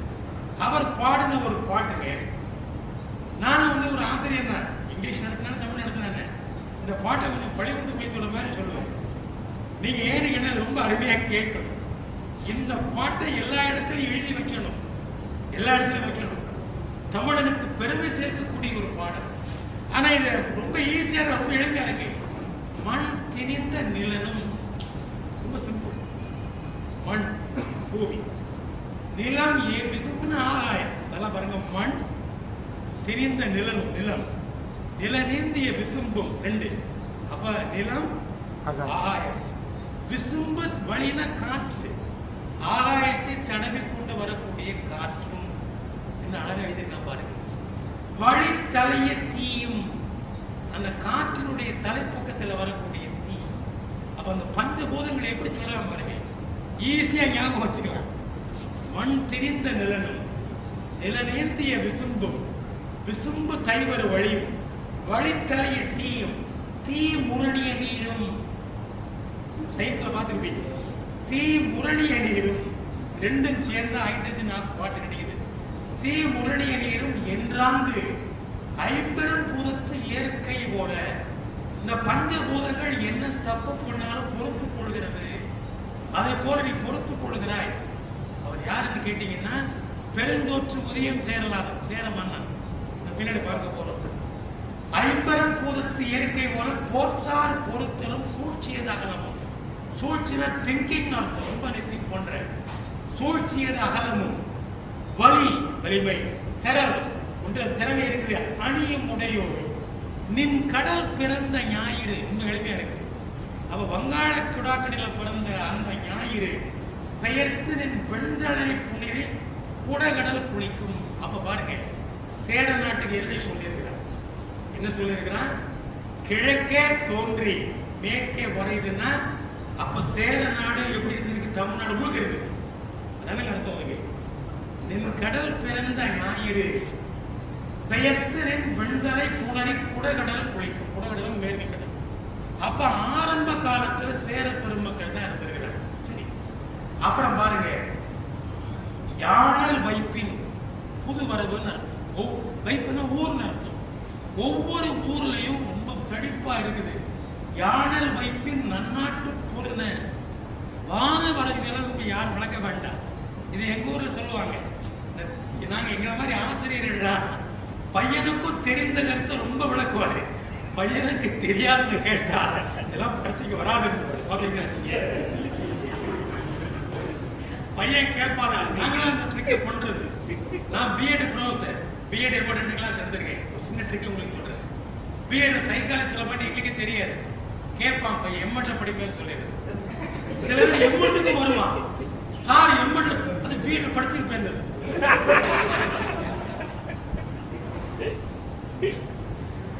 யாழல் வைப்பின் நன்னாட்டு பொருன வான வரம்பனை நீயோ. அப்புறம் பாருங்க, 4 வரி தாங்க முக்கியமான வரி. அலங்குளை புறவி ஐவருடைய சிலை. இந்த குதிரை தலை ஆட்டி கொண்டு வருகிறது. ஐவருங்கிறது 10 பாட்டு. அப்புறம் பின்னாடி பாருங்க, நிலந்தலை சினை நிலந்தலை கொண்ட கொலம்பூன் தும்பை. தும்பப்பூவை தலையில சூடிக்கிட்டு தான் சண்டைக்கு போவானா. பழைய பாட்டு தான். எல்லா போர் வீரர்களும் பூவை வச்சுட்டு போவானா. பெண்களே வச்சுக்கிறது இல்லை. அந்த காலத்துல போர் வீரர்கள் அந்த தும்பை பூவை அணிந்து கொண்டு போனா வார்னு அர்த்தம். வாகைன்னா வாகை பூ சூடுனா ஜெயிச்சுட்டான்னு அர்த்தம். எல்லாத்துக்கும் ஒரு பூ வச்சிருந்தான்.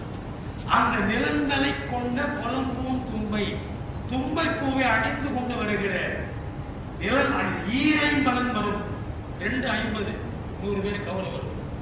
பொழுது கடத்து ஒழிய அன்னைக்கு சண்டை போட்டு வந்த உடனே 18 நாள் யுத்தம். பொழுது கடத்து ஒழிய அப்படின்னா ஒழியன்னா நீங்க என்ன அர்த்தம்? ஆனா எல்லாரும் என்ன எழுதிட்டான்? சண்டையில ஒழிஞ்சு போக எழுதிட்டான். சண்டையில ஒழிஞ்சு போகன்னு அர்த்தம் இல்லை. அன்னைக்கு சண்டை முடிஞ்ச உடனே அப்படி சொன்னா பெருஞ்சோற்று மிகு பதம் வரையாத கொடுத்தோய். பாருங்க, சேரன் என்ன பண்ணான்னு எதுக்கு அடிச்சுக்கிறேன்னு எனக்கு தெரியாது. ஆனா எல்லாருக்கும் சாப்பாடு கொண்டு வந்திருக்கிறேன். நீனும் சாப்பிட்டுக்க, அவனும் சாப்பிட்டுக்க. சாப்பிட்டு தெம்பா சண்டை போட்டு அப்போ அவன் சைடு வாங்கல. இது உண்மையா? இது புறநானூறுல இருக்குது. நீங்க கேட்பீங்க, சார் இதுக்கு வரலாற்று உண்மை இருக்கான்னு கேட்பீங்க. அந்த வின்சென்ட் ஸ்மித் எழுதின history of India Oxford press 100 வருஷமா இன்னைக்கு ஸ்டாண்டர்ட் டெக்ஸ்ட் அதில் எழுதியிருக்கிறார்.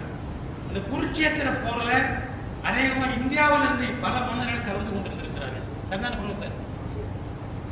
அப்போ அவன் எல்லாருக்கும் சாப்பாடு கொடுத்தான். அப்ப அந்த ரெட் கிராஸ் இன்னைக்கு பண்ண வேண்டிய வேலையை அந்த பெருந்தோற்று உதயன் சாரன் அன்னைக்கு பண்ணிருக்க. அது அந்த புலவன் அப்படியே கொஞ்சம் கூட எக்ஸாஜரேஷன் இல்லாம அப்படியே சொல்லி இருக்கிறார். பால் இரவன் சும்மா இதெல்லாம் கொஞ்சம் பால் புளிப்பினும் பகல் இருளினும் நாள் வேத நெறி திரியனும் திரியா சுற்றமுடு முழுது சேன் விளங்கி. இவருடைய அமைச்சர்கள்லாம் ரொம்ப நல்லவங்க, நல்ல சுற்றம், நடுக்கின்றி நெறியரோ, ரொம்ப கொஞ்சம் கூட அவங்கெல்லாம் நெறி பிறழ மாட்டார்கள். சிறுதலை நம்பி பெருங்கண் மாக்குனை. அந்த மானெல்லாம் என்ன பண்ணுதான், அந்தி அந்தனர் அருங்கடன் இருக்கும். சாயங்காலம் அந்த அந்தணர்கள் உண்டாக்கக்கூடிய வேள்வித்தி அதுல போய் முத்தி விளக்கி துஞ்சும். அதுல அப்படியே படுத்து உறங்குதான். சாயங்காலம் கூட இந்த மான்லாம் உறங்குதான். நீ எப்படி இருக்கணும்னா பொற்கோட்டு இமயமும் புதியமும் போன்றே, அது போல நீ வாழ்வார்ந்து வாழன்னு சொல்ற. இது தலைச்சக காலத்து பாட்டுன்னு சொல்றான். அப்போ இன்னொரு பாட்டுலையும் வருது, இன்னொரு பாட்டுலையும் பாரத போரை பத்தி வருது. அப்ப அப்படி சொல்லும் பொழுது ஏதோ இந்தியாவில் பாரத போருக்கும் ராமாயணத்தை பத்தி கொண்டாந்து ஒரு பாட்டு, இது ஒரு தொடர்பு இருக்கிறது நமக்கு தெரிகிறது. இன்னொரு பாட்டு மணி 7 சாமிநாதன் சொன்னாரு, 1.25 மணி நேரத்தில் முடிச்சுது, முடிக்கணும்னா கட் பண்ணி விட்டுருக்கேன்.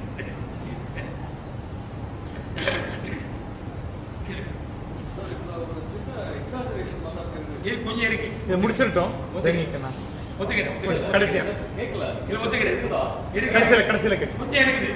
நீ பொற்கோட்டு இமயம் போல் வாழ்கிறது எக்ஸாஜரேஷன், பொற்கோட்டு இமயமும் புதியமும் போல் அதே எக்ஸாஜரேஷன். இப்ப கடைசியில ஒரு பாட்டு வர்றது, இதுவரை எதற்கு எடுத்துக்காட்டாக நாங்கள் எடுத்துக்கொண்டிருக்கிறோம் கேட்டீங்கன்னா, உலகத்தில் எல்லா நீதிகளும் சான்றோர்களால் வகுக்கப்படுகிறதே தவிர இது இல்லை. அந்த ப்ரீவியஸ் பதில கிடையாது. இது எனக்கு தெரிஞ்ச இசையில் நானும் ஒரு பெரிய தமிழ் பேராசிரியரும் 20 ஆண்டுக்கு முன்னாடி ஒரு இசை போட்டோம். அவர் தமிழ் பேராசிரியர், பக்கத்து கல்லூரியில் நம்மளுக்கு இடவிற்பாடு. யமுனா இசை போட முடியுமான்னு கேட்டார். நான் சொன்னேன், அந்த புறநானூரில் பல இடங்களில் இலக்கணம் இடிக்குது. அது ஏன் இடிக்குதுன்னு கேட்டால் எல்லாரும் யாழ் வச்சிருந்துருக்கிறான் புலவெல்லாம். அப்போ அந்த யாழுக்கு அட்ஜஸ்ட் பண்ணியிருக்கானே தவிர எதுக்கு அட்ஜஸ்ட் பண்ணல, அந்த ப்ரோசடி அவ ரொம்ப இலக்கணம் தொல்காப்பியத்திற்கு முற்பட்டது. தொல்காப்பியர் சொல்லக்கூடிய அந்த தேமா புலிமாலாம் அப்படி ஆகாது, நம்ம பாட்டுக்கு இல்லை. அது என்ன காரணம்னு இவங்க சொல்லலை. அந்த தமிழ் பேராசிரியர் சொன்னார், எல்லாரும் யாழ் வச்சிருக்காங்க, ஒவ்வொரு பாட்டிலையும் இருக்குது. எல்லாம் பாணன், பாணினி, விரவி எல்லாம் யாழ் வச்சிருந்துருக்கிறான். எல்லாத்தையும் பாடி இருக்கிறான், எல்லாத்தையும் எல்லா புலவரும் பாடி இருக்கிறான். அப்ப அந்த மியூசிக்கு தான் அட்ஜஸ்ட் பண்ணியிருக்காங்க தவிர அந்த இலக்கணத்துக்கு அட்ஜஸ்ட் பண்ணலை. இப்போ கூட தமிழ் பாட்டு ஒரு பாட்டில் அந்த பா விஜய் நல்ல கவிஞன், ஆனால் ஒரு தப்பு பண்ணாரு. அது என்ன காரணம், இசையை கொஞ்சம் நல்லா தெரிஞ்சிருந்தா ஒரு கர்நாடக இசை மேலே கேட்டுதான் சொல்லியிருப்பாரு. ஒவ்வொரு பூக்களுமே சொல்லாமாங்க, ஒவ்வொரு பூதானே சொல்லணும். அவன் இசையமைப்பாளர் சொல்லி கொஞ்சம் இடிக்குதான்னு அவருடனே அவர் விஜய் சொல்லிப்பாரு. அப்போ ஒவ்வொரு பூக்களும் இல்லையா போட்டுக்கையா பரவாயில்ல, அதை எப்படி கொண்டு வரலாம், ஒவ்வொரு பூவுமே அப்படி கொண்டு வரலாம். அதுக்கு விகாரம்னு பேரு. தமிழ் வாதியார் சொல்லுவாரு, நீட்டல் விகாரம். அளவடை பையனுக்கு நீட்டல் அளவடையா, செய்யுளிசை அளவடையா, இன்னிசை அளவடையா? பையனுக்கு இன்னும் எனக்கெல்லாம் சந்தேகம். இது இன்னிசை அளவடையா, செய்யுளிசை அளவடையா, சொல்லிசை அளவடை, இது அளவடையெல்லாம் வருது. இதை கொஞ்சம் நாங்கள் 2 பேரும் இசை, நானும் ஒரு தமிழ் பேராசிரியர், அந்த இசைக்கு தகுந்த மாதிரி வரும். இளையராஜா கூட 2 லைன் ட்ரை பண்ணியிருக்கிறார். ஆனா அவர் ரொம்ப உள்ள போகலை. நாங்க 2 பேரும் ஒரு 6 மாசம் முயற்சி பண்ணி அவரும் நான் இதை பாடி ராத்திரி 10 மணிக்கு ஒரு ஊர்ல இருந்து பாடிக்கிட்டு வந்தோம். இப்போ சொன்னார், யாராவது கிராமத்துக்கு உதைக்க போதாருனார். அந்த அசாந்திப்பட்டி பக்கத்தில் மேலமலைன்னு ஒரு அங்கே போயிட்டு வரும்போது பாடணும். ஆனா அப்புறம் அவரே சொன்னாரு, கிராமத்துக்காரன் உதைக்கலாம், பாம்பெல்லாம் ஓடி இருந்தாரு. இந்த உங்க குரலை கேட்டு ஜம்முநாதன் உங்க குரலை கேட்டு பாம்பெல்லாம் ஓடி இருந்தாரு. இதை பாருங்க, எனக்கு தெரிஞ்ச வரைக்கும் எனக்கு மேல் ஸ்தாயில பாட முடியாது. என்னுடைய பிஎட் மாணவர் எம்எட் மாணவர் சொல்லுவாங்க, ப்ரொஃபஸர் உங்களால் மேலே ஏறி பாட முடியல, பெஞ்சு மேலே ஏறி இருந்து பாடுங்கப்பா. என் மேலே பாடுறதுக்கு என்ன, அது ரொம்ப லோ பிட்சில் தான் அவங்க பாட போகிறேன். அதில் யாராவது தெரிஞ்சால் அந்த அவங்க பாட்டு ரொம்ப அருமையான பாட்டுகள். இதைத்தான் எம்ஜி ராமச்சந்திரன் இந்த உலக தமிழ் மாநாட்டில் முக்கியமாக வச்சாங்க, முக்கியமான பாட்டாக வச்சாங்க. இன்னைக்கு அந்த பாட்டு 7வது வகுப்புல இருக்குது, கொஞ்சம் கேட்டான். 8வது வகுப்புல இருக்குது, பியூசியில் இருந்தது, பிஏ இருக்குது கேட்டான். இந்த பாட்டு எதுக்கு போகணும், எதுக்கு பாட்டு போகணும், ஏன் 8ஆம் கிளாஸ்லேயும் வச்சிருக்குது. அந்தந்த லெவலுக்கு தகுந்த மாதிரி பொருள் சொல்லலாம். ரொம்ப அருமையான பாட்டு. இது எதுக்கு எடுத்திருக்கிறோம்னு கேட்டீங்கன்னா, எல்லாம் சான்றோர்களால் உபயோகப்படுகிறது. யாதும் ஊரே யாவரும் கேளு, தீரும் நன்றும் பிறதரவாரா, நோதரும் தனிதலும் அவற்றோர் என்ன, சாதனம் புதுவர் அன்றே, வாழ்தல் இனிதன மகிழ்ந்தனும் இல்லவே. பீட்ஸ் எப்படி வருது பாருங்க. முதல்ல வேற மாதிரி அவன் சொல்லையே அப்படி போட்டிருக்கிறான். இந்த இசையை நீங்க ஈஸியா கண்டுபிடிச்சிடலாம். ஒன்றும் பெரிய இசை ஞானம்லாம் வேண்டாம். எப்படி போட்டிருக்கான் பாருங்க. யாதும் ஊரே யாவரும் கேளு, தீரும் நன்றும் பிறதரவாரா, நோதலும் தனிதலும் அவற்றோர் என்ன, சாதலும் புதுவர் அன்றே, வாழ்தல் இனிதன மகிழ்ந்தனும் இளமே, முனிவின் இன்னாதென்றலும் இளமே. இது கொஞ்சம் பொருள் பார்த்துக்கோ. உலகத்து இயற்கையை சொல்ற எல்லாம் என்னுடைய ஊர், எல்லாம் என்னுடைய இஷ்டத்தினர். இதைத்தான் நான் ஆரம்பத்தில் சொன்ன ஜெர்மன் பிலாசபர் நீஷே சொன்னான். நீஷே பிரஷ்யா ஜெர்மன். அவன் என்ன பண்ணா, நேஷனாலிட்டி ரிலிஜன் எல்லாம் தாண்டி போகணும்னு பிரஷ்யன் அந்த சிட்டிசன்ஷிப்பை தூக்கி எறிஞ்சிட்டான். கடைசி வரைக்கும் நீஷே வந்து ஸ்டேட்லெஸ்ஸாக இருந்தான். காரணம் புரியுதா? சுவிட்சர்லாண்டில் இருந்தால் ஆனால் அப்ளை பண்ணாது. பாருங்க, புறநானூறு எப்போ, ஆனால் இன்னைக்கு காலைல ஒரு அறிஞர் என்ன சொன்னார், புறநானூறு படிச்சுட்டு நீஷே ஜெர்மனியா, அவனுக்கு இதெல்லாம் தெரியாது. அவன் ஏதோ ஒரிஜினலாக திங்க் பண்ணியிருக்கிறான். இதைத்தான் வந்து ஸ்டேட்லெஸ் நீஷே இருந்திருக்கிறான். யாரும் ஊரே யாவரும் கேளு என்ன சொல்லுங்க. இப்படி இருந்தா ஆப்கானிஸ்தான சண்டை வருமா? உலகத்துல சண்டையை நிறுத்தணும்னு அவர் பார்க்கறது உலகத்தில் எல்லா மக்களுடைய மனதிலும் நாம் எல்லோரும் உறவினர். ஆனா அந்த ஒரு பிறவிங்கிற கருத்து வரணும். எங்க ஊர் புதுக்கோட்டை ரொம்ப பின்தங்கின ஊர். இவராக சொன்னாரு, ரொம்ப பின்தங்கின ஊர் என்பதை நான் ஒப்புக்கொள்கிறேன். ஆரம்ப காலத்துல பெருசா இருந்திருக்கலாம். ஆனா எங்க ஊர் ரொம்ப பழமையானதுனால ஒன்று சொல்லுவான், அவனுக்கு என்னன்னு தெரியாது. ஆனா நாங்க ஆராய்ச்சி பண்ணிருக்கோம். அது இந்த ஊர்ல அந்த சேயிங்ஸ் இங்கிலீஷ்ல அந்த ஓல்டு சேயிங்ஸ் இங்க இருக்கான்னு தெரியல. இறக்க போவதும் இனிமேல் பிறக்க போவதில்லை. என்ன சொன்னா, எல்லாரும் இறக்கத்தாயா போறோம், இனிமேல் பிறக்க போகிறது இல்லை. அவன் ஏதோ வழி வழியா அந்த முறை வந்திருக்கிறான். எல்லாரும் இறக்க போவது மட்டுமே. அப்ப இனிமே ஒரு பிறவி இல்லை என்பதுதான் பொருள். அப்படின்னு தெரிஞ்சா ரெண்டு பேரும் சண்டை விட்டுக்குவான, தற்கொலை பண்ணிப்பான. இருக்கிறதே ஒரு பாருங்க எவ்வளவு அழகா, தீரும் நன்றும் பிறர் தர வாரா. எங்க ஊர்ல சொல்லுவான் பையன்லாம், எங்க அப்பா எனக்கு ஒண்ணு சொத்து வைக்கல, எங்க அண்ணன் வைக்கல, நான் அதனாலதான் கெட்டு போயிட்டேன். எங்க பையங்க, இது உங்களுக்கு எல்லாருக்கும் தெரியும். இந்த ஜோக்க நான் 50 வருஷமா ஆசிரியர் இருக்கிறேன், பயிற்சி கொடுக்குறேன். பையன் நிறைய மார்க் வாங்கிட்டா நான் படிச்சேன்னு சொல்லுவான். பார்த்துருக்கீங்களா? மார்க் குறைஞ்சி போச்சுன்னா வாத்தியார் சொல்லுவான். மார்க் வாங்கிட்டா என்ன சொல்லுவான்? அதே மாதிரி வாழ்க்கையில உயர்ந்துட்டா செல்ஃப் மேட் மேன் தான். தோத்துப்பட்ட எங்க அண்ணன் எனக்கு ஒண்ணுமே கொடுக்கலையா? ஆனா அவன் சொல்ற அந்த புறநானூற்று புலவன் கணியன் பூங்குன்றனான், தீரும் நன்றும் பிறர் தர வாரா. அதான் நீஷே சொன்னா, கடைசியில செல்ஃப் தான் கரெக்ட், நீதான். அப்ப நீ இனிமேல் தந்தை தான் யாரெல்லாம் சொல்ல சொல்லாது. தீரும் நன்றும் ரெண்டுமே பிறர் தர வாரா. நம்ம டெஸ்டினி எல்லாரும் சொல்றான். அப்புறம் எதுக்கு அப்பாவை குறை சொல்றீங்க?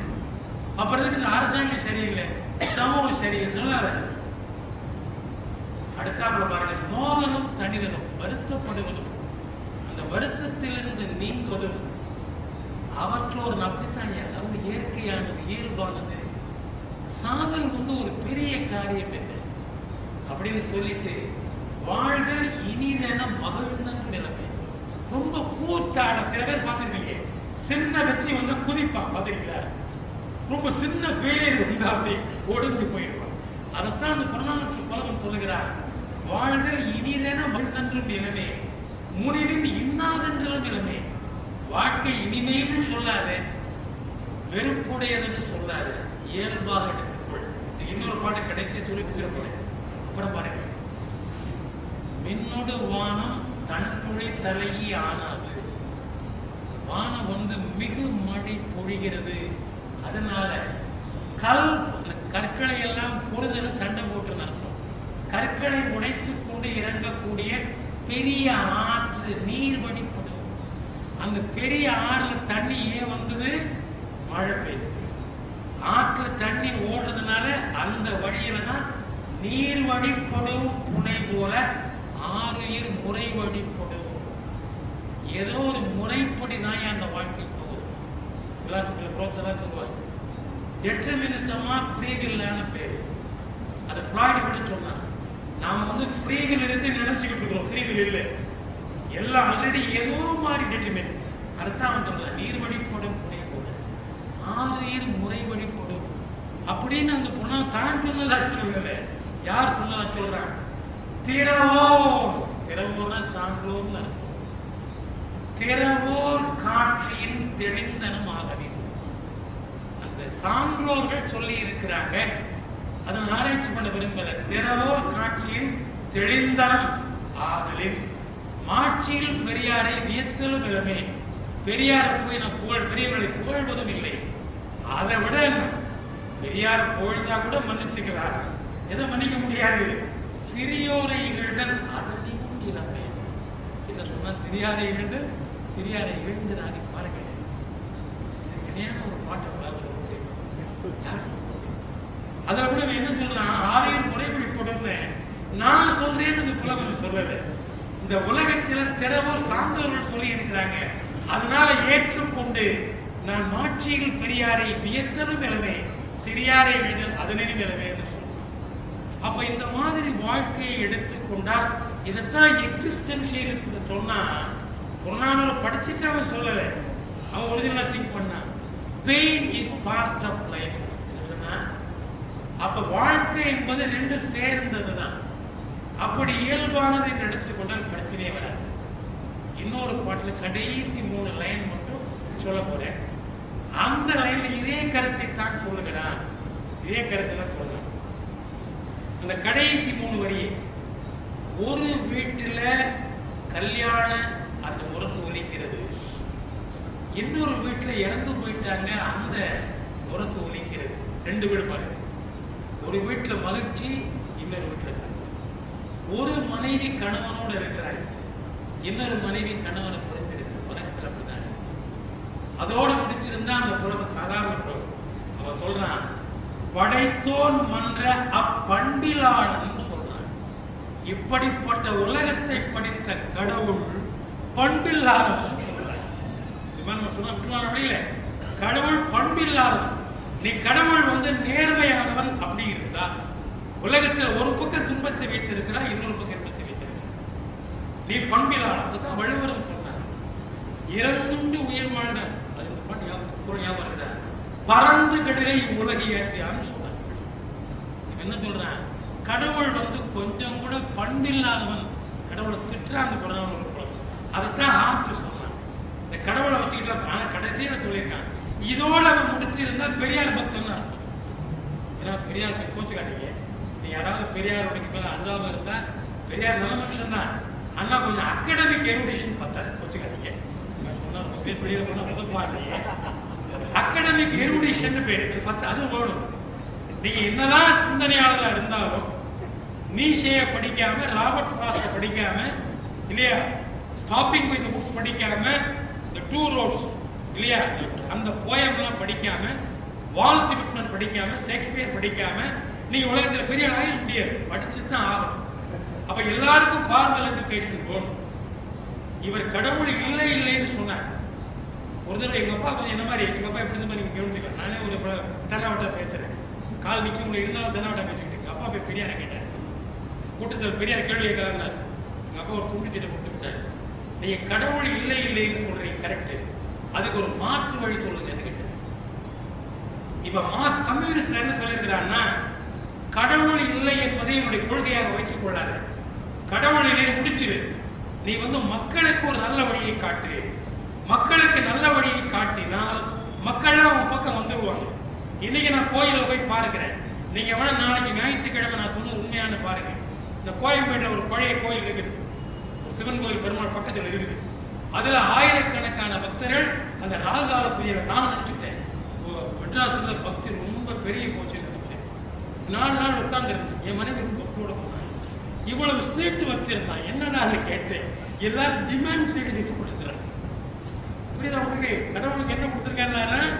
டிமாண்ட்ஸ் கொடுத்துருக்கிறான். இதை எனக்கு பண்ணி கொடு, அதை எனக்கு பண்ணி கொடு. இப்ப பாருங்க, பக்தி இப்பொழுது அதிகரிக்கவில்லை, கடவுள்கிட்ட வேண்டுதல் கூடியிருக்கு. அப்ப கடைசியில் அந்த புலவன் சொல்றான், கடவுள் பண்பில்லாதவன். ஆனா அதோடு முடிச்சிருந்தா அவன் ரொம்ப சாதாரண புலவன். கடைசியா சொல்றான், இன்னாது இவ்வுலகம், இந்த உலகம் வெறுக்கத்தக்கது என்பதை அதனுடைய இயல்பு என்று நீ புரிந்து கொண்டால் உலகம் இனிமையாக இருக்கும்னு சொல்லு. நான் வேற மாதிரி சொல்ல போறேன், பெண்கள்லாம் போச்சுட்டேன். வீட்டுக்கு போனா ஒய்ஃபு கேட்பான், சீக்கிரம் முடிச்சுட்டு வர வேண்டியது. நான் 8 மணிக்கு வந்து எவ்வளவு நேரம் உனக்காக முடிச்சுட்டு அப்படின்னு ஒய்ஃபு திட்டுறேன். அதை வந்து நான் போய் என்ன புறநானூரை பத்தி பேசிட்டு வரணும், அறிஞர்கள் மத்தியில் பேச சண்டை தான். நான் என்ன பண்றேன், ஒய்ஃபு கேட்கிறதா இயற்கைதான், நம்ம சொல்றதும் இயற்கைதான். வாழ்க்கையில இப்படி இன்னாது இருக்கும்னு தெரிஞ்சா எனக்கு வாழ்க்கை இனிமையாக இருக்கும். என்ன சொல்றீங்க? அவங்க புலவன் பாருங்க, கடவுள் சொல்லல இந்த மாதிரி நீ நல்லவன நடந்துக்க, அதெல்லாம் சொல்லல. இப்படிதான் உலகம் இருக்கும், கடவுள் வந்து பண்பில்லாதவன்யா என்று உனக்கு தெரிந்து விட்டால் நீ எப்படி இருப்ப? இந்த உலகம் எவ்வளவு அருமை சொல்லுங்க. இப்ப நீங்க இதோடு முடித்துக் கொள்கிறேன், என்ன இதோடு முடித்துக் கொள்கிறேன். இப்பொழுது நீங்கள் ஒன்றை ஏற்றுக்கொள்கிறீர்களா? சொன்னாலும் ரொம்ப பெரிய லிட்டரேச்சர். நீஷே வந்து இன்னைக்குதான் எழுதியிருக்கிறான். ஆனா நீஷே புறநானூறு படிச்சுட்டு எழுதுற, காடஸ் டெட்ல எழுதியிருக்கான். இவன் பண்பில்லாதவர்கள் சொல்லலாம் கடவுளை. இன்னும் புறநானூறுல ஏகப்பட்ட சொல்லலாம். அதை சில பேர் கொஞ்சம் சொதப்பிட்டாங்க, அதெல்லாம் விட்டுருவோம். இத்தோடு என்னுடைய பேச்சை முடித்துக் கொள்கிறேன். அதுல என்னுடைய கல்லூரியில் அப்படிதான் ஒரு நாள் கல்லூரி பேச போனேன். இத்தோடு என்னுடைய பேச்சை முடித்துக் கொள்ள ஒரு பையன் சொன்னான், சார் நீங்க 1.5 மணி நேரம் பேசுறீங்க, இதுல ரொம்ப அருமையான வார்த்தை, இனிமையான வார்த்தை முடித்துக் கொள்ளுகிறேன்னு சொன்னீங்க பாருங்க, இதுதான் சார் இனிமையான வார்த்தை. ஏதாவது வினாக்கள் இருந்தா 1-2 கேளுங்க. மத்திய ரொம்ப கோவப்படுவார், ஏன்னா நேரம் ரொம்ப ஆகிவிட்டது. எனக்கு தெரிந்த வரையில நீங்க என்ன கேட்டீங்கன்னா டைரக்டா நான் பதில் சொல்ல மாட்டேன், தெரிஞ்ச வரை சொல்லிட்டு எங்களுடைய குரு மகாராஜ் சுவாமிநாதன் இருக்கிறாரு, டிசைபிள்ஸ் இருக்கிறாங்க. நாளைக்கு காலையில் ஒரு ஃபோன் போட்டுருவோம், அவருக்கு தெரியும் நம்ம போயிருக்கிறோம். ஜமுனான கேள்வி கேட்டு மடக்கிருப்பாங்க. நாளைக்கு காலை ஃபோன் பக்கத்து என்ன ஜம்மு என்ன ப்ராப்ளம் ஆச்சான்னு கேட்பாரு. அவர் வந்து ஏன்னு கேட்டீங்கன்னா எல்லாவற்றையும் அறிவுபூர்வமாக ஆராய்கிறார். அதனால கேள்விகளுக்கு எனக்கு தெரிஞ்ச வரைக்கும் சொல்றேன். அதனுடைய முழுபடியை அவற்றை கேட்டு இமெயில் கொடுத்தீங்கன்னா ஏதாவது வினாக்கள் இருந்தால்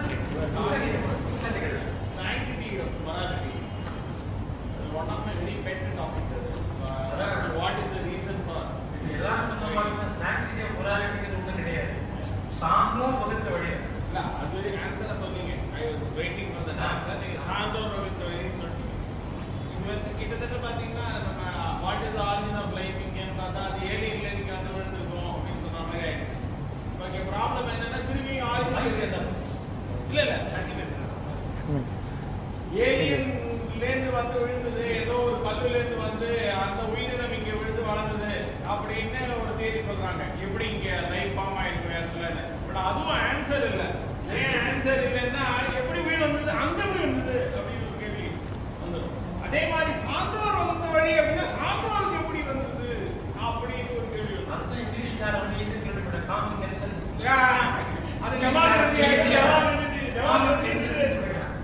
காமன் கன்சென்சஸ் எடுக்க முடியாது. ஏன்னா டெமோக்ரசி கிரிட்டிசைஸ் பண்ணிடலாம். அதுதான் நீங்க வேற வழி இல்லை. ஏன்னா வள்ளுவர் கூட அதை 2 பேரும் உலகத்தில் சொல்லியிருக்கிறார். வள்ளுவரை சொல்லியிருக்கிறார், வள்ளுவர் சொல்லியிருக்கிறாரு. வள்ளுவருக்கு பிறகு ஜான் கிரீப்பர் சொல்லியிருக்காரு, அமெரிக்கன் பிலாசபர். உண்மை என்பது என்னன்னு கேட்டீங்கன்னா நீங்க எல்லாம் சொல்றீங்க, உள்ளபடி சொல்றது. வள்ளுவர் அப்படி சொல்லல. தலைவர் கூட புறநானூறு யார் விளக்கி சொல்லல, யாருமே சொல்லல. வாய்மை எனப்படுவது யாரெனில் யாரென்றும் தீமை இல்லாத சொல்லதான் சொல்லியிருக்காரு. உள்ளதை உள்ளபடியே சொல்ல வள்ளுவர் சொல்லுது. வாய்மை எனப்படுவது யாரெனில் யாரென்றும் தீமை இல்லாத சொல், யாருக்கும் தீமை பயக்காத சொன்னா உண்மைகள். வள்ளுவர் எப்பவுமே 2 பக்கமும் சொல்லுவார். பாசிட்டிவ்ல சொன்னா புரியாது, நெகட்டிவ்ல சொல்லுவார். அடுத்த ஒரு நெகட்டிவ்ல சொல்லுவார், பொய்மையும் வாய்மை எடுத்து குறை தீர்ந்த நன்மை பயக்கும் என்று சொல்லுவார். அப்ப தமிழ்நாட்டினுடைய அந்த இலட்சியம் என்ன, வாய்மை வெல்லாருங்க. இப்போ ஒரு டாக்டர்கிட்ட நான் போறேன், லெஃப்ட் லெக் எனக்கு கொஞ்சம் இப்படி பிடிச்சிக்கிட்டு தான் நான் பேசுறேன். லெஃப்ட் லெக் ரொம்ப வீக்கா இருக்குது, ஹார்ட் வீக். டாக்டர் உடனே கையை பிடிச்சி பார்க்குறாரு, அது சரியில்லை. 3 வருஷத்துல போயிடுவேன், நான் 2 வருஷத்துல போயிடுவேன். அப்ப டாக்டர் போய் சொல்லலாமா வேண்டாம்? வீட்டுல வந்து அன்னை போய் சொல்றாங்க குழந்தைகிட்ட, மருந்து ஷாப் நல்லா இருக்குன்னா எல்லாரும் போய் சொல்ல, நன்மைக்கு போய் சொல்லலாம். அதுக்கு நான் அரசியல்வாதி போய் சொல்றேன். எல்லோருக்கும் நான் பாருங்க, உண்மை வந்து அப்சல்யூட் ட்ரூத் கிடையாது, எல்லாமே ரிலேட்டிவ் ட்ரூத் தான். எல்லோருக்கும் நன்மை பயன்தான் மிகப்பெரிய உண்மை, கொஞ்சம் பேருக்கு நன்மை பயன்தான் சரிய. இது வந்து இந்திய மனசுல வராது.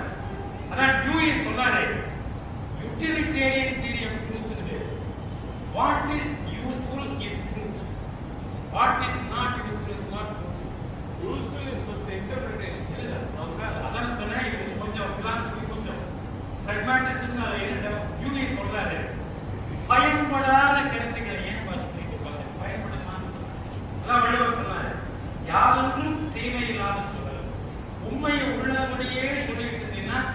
இப்ப நான் கொஞ்சம் வித்தியாசமா போறேன், யாரும் அடிச்சிடாதீங்க, போகக்கூடாதீங்க. அர்ஜுனன் வந்து பொய் சொல்லக்கூடாதுன்னு பெருமைக்காக அவருடைய நாட்டு மக்களை கஷ்டப்படுத்தி, இல்லையா, அவங்க பொய்ப்பை கஷ்டப்படுத்தி எல்லாரையும் கஷ்டப்படுத்தி, பொய் சொல்லிட்டு போயிருக்கலாம்ல. இப்ப நீங்க சொல்லுங்க, அரிச்சந்திரன் போற்றுதலுக்கு உரியவன். ஏங்க, அவன் துன்பப்படலாமே தவிர நாட்டு மக்களையும் மனைவி மக்களையும் எப்படி கஷ்டப்படுத்தலாம்? அதான் வள்ளுவர் சொன்ன கருத்து, வேற யாருமே சொல்லல. உலகத்துல வாய்மை இல்லாத தயவுங்க, இது ஆராய்ச்சி பொழுது நீங்க பாத்துக்கணும். உள்ளத உள்ள புத்தி இல்லைங்க. எப்படின்னு கேட்டீங்கன்னா, யாரையும் நீங்க கன்வின்ஸ் பண்ணவே முடியாது. நான் கடைசி வரைக்கும் இப்படி சொல்லிக்கிட்டே இருப்பேன், அவரை பேஞ்சிருப்பேன், அவரோட கருத்தை வைத்துக் கொள்ளலாம். இது வந்து ஒரு புதிய கருத்தை வள்ளுவர் சொல்லியிருக்கிறார். இதுக்கு பின்னாடி எல்லாரும் உள்ளதை உள்ளபடியே வேண்டாம். நன்மை பயக்குமான்னு பாரு, நன்மை பயக்குமான்னு பாரு. போய் கூட நன்மை பயன்தான் சொல்லணும். அதான் டிவி சொன்னார், எது பயன்படுமோ அது உண்மை, எது பயன்படாத உண்மை. சரி, அடுத்த கேள்வி யாரும் கை கட்டிட்டீங்க?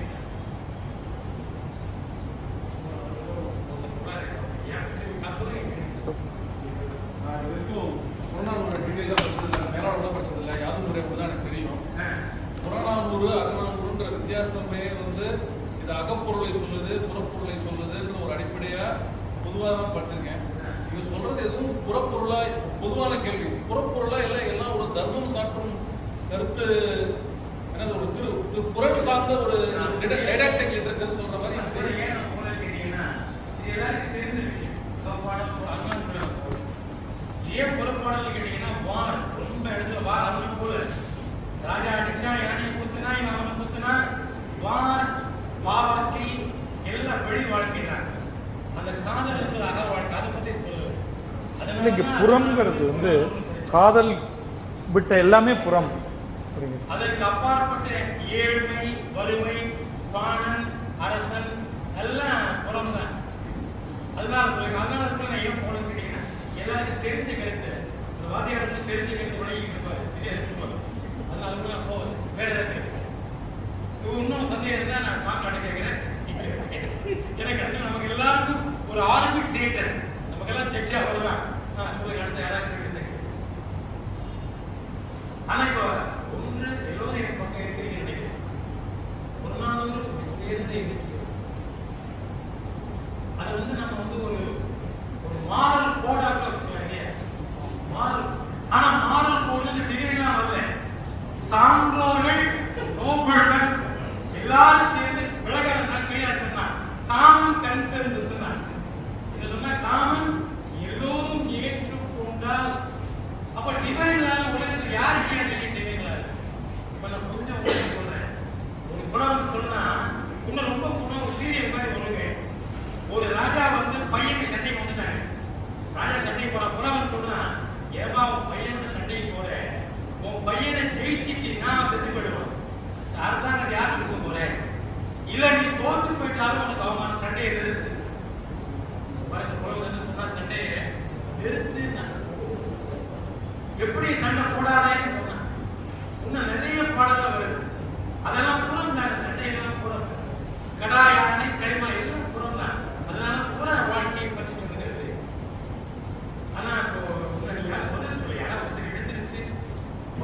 மிக உயர்ந்த இலக்கியம் என்னன்னா 30 வருஷமா ஜம்கட்டி பேசிக்கிட்டு இருக்கோம். புறநானூறு பாட்டு 30 வருஷமா நான் படிக்கிட்டு இருக்கேன். ஜம்கட்டி ஏன்னா எங்களுக்கு வந்து யாராவது ஏற்றுக்கொள்கிறாருன்னா மனதில் சந்தோஷத்தோட போட்டு பேசுவாங்க. பிரமாதமா சொன்ன புறநானூறு ஏற்றுக்கொண்டாங்க. பள்ளிக்கூடத்து கல்லூரியில மட்டுமல்ல, பெரிய அறிஞர் சான்றோர்களுடைய சமுதாயம், சான்றோர்களுடைய சபையில் சொல்லி புறநானூறு ரொம்ப higher level literature. Thirukkural didactic அப்படி பாயிண்ட் கம்பேர் பண்ணக்கூடாது. இது வேற அது வேற அப்படி டக்கு டக்குன்னு சொல்லியிருக்காரு தவிர அவர் கூட இந்த அறம் என்பது சான்றோர் வகுத்ததுன்னு சொல்லல. சொல்லுகிறார் அறம் என்பது சான்றோர் வகுத்ததுதான் அறம். புறநானூறு மட்டும் தெளிவாக சான்றோர்கள் யாருன்னு நீ தான் முடிவு பண்ணிக்கணும். அவர் கேட்கிறாரு, சார் சான்றோர் ஒருத்தர் சொல்லுங்க பாருங்க, அது நாம தான் முடிவு செய்து கொள்ள வேண்டும். இப்ப எல்லாரும் ஒத்துக்குவீங்க, ஆபிரகாம் லிங்கன் ஒரு பெரிய சான்றோர், மகாத்மா காந்தி ஒரு பெரிய சான்றோர், சந்தேகம் கிடையாது. காந்தி ஒரு பெரிய சான்றோர், மார்ட்டின் லூதர் கிங் அவங்க என்ன சான்றோர். ஆனா ஒபாமா வந்து சான்றோர்லாம் அனுப்பி விடுவாரு. அப்ப சான்றோர்லாம் நமக்கே தெரிகிறது, யார் சான்றோர் நமக்கு புரிகிறது. அவர்கள் எல்லோரும் சேர்ந்து அதான் ஒரு லா எல்லாம் அப்படிதான் பண்ணுவோம். அது உலகத்தில் வந்து மேன் மேடு இல்லாம இவன் சொன்ன மாதிரி ஹார்ட் சொன்ன மாதிரி நோபல் மேடு தான் என்ன பண்ணிக்கிறாரு.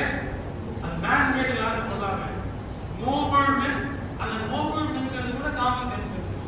இப்போ ஆபிரகாம் லிங்கன் நோபல் மேன் எல்லாரும் ஒத்துக்கிறோம், காந்தி நோபல் மேன் ஒத்துக்கிறோம். அந்த மாதிரி பல நாடுகளில் பல நோபல் மேன் இருந்திருக்கிறாங்க. அவர்கள் சொல்வதை நாம் ஏற்றுக்கொள்ளலாம்.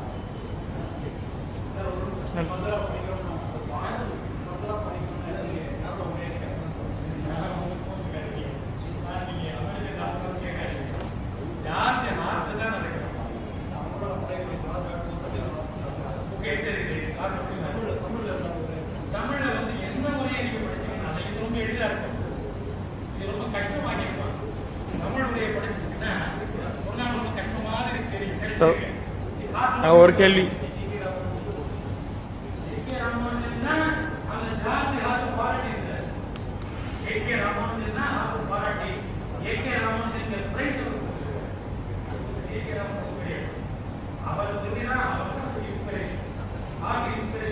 சார் ஒரே ஒரு கேள்வி.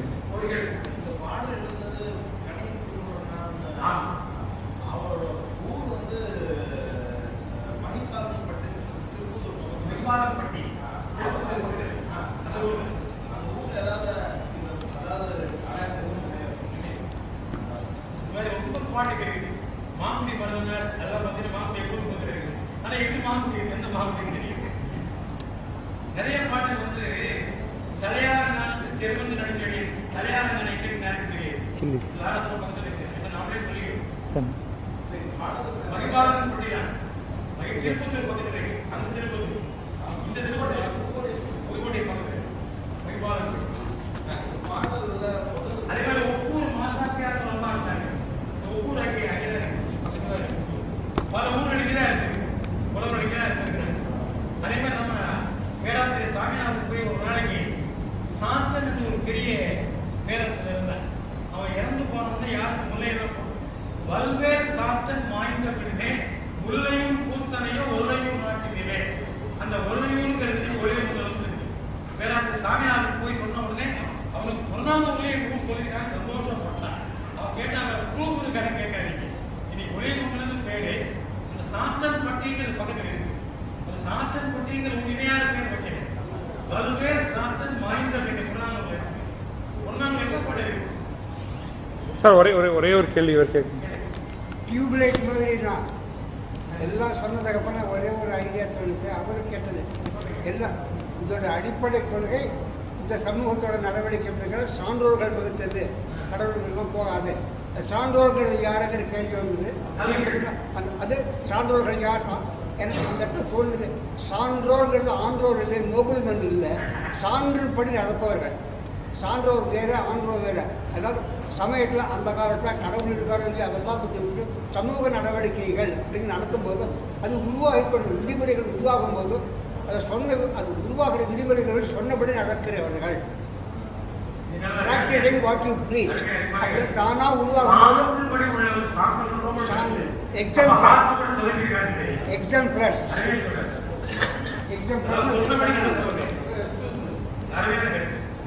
நிறைய சொல்லுங்க. அப்ப காந்தி ஒரு சான்றோர் தானே? அவர் சொன்னபடி செஞ்சா ஒரு சான்றோர்.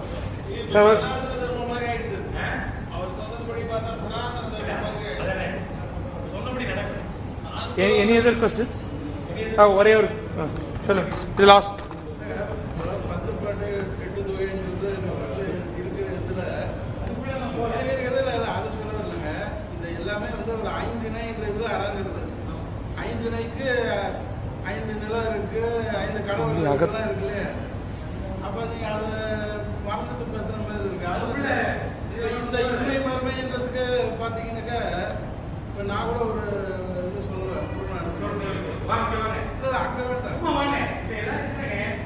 இப்படி டிஸ்கஷன்ல தான் நமக்கு வந்து அறிவு தெளிவாகும். நாமளே வச்சுக்கிட்டு தப்பா உழைப்போம். நாம டிஸ்கஷன் பண்ணிட்டா சொல்லுங்க. இப்ப சார் சொன்னாரு சாமியோருங்கிறது சோழனுமே கடவுள் இது 5 நிலையில வந்துருக்குங்க. அடுத்தது வந்து பாருங்க, நின்னோட தொன்று மூத்த உயிரினும் உயிரோடு நின்று மூத்த யாக்கை என்ன நீ ஆடுகளின் மூத்த வீழ்த்தினை சிறந்தவாளேன் அப்படின்றது இந்த 24வது பாடல். கடவுளை பற்றி சொல்லதில்ல, இந்த மறுமை இன்மை இப்போ எல்லாருமே அவங்க சொன்னாங்க அப்படி. அதனால புலவர் அதை பற்றிலாம் எழுதுக்கல. 24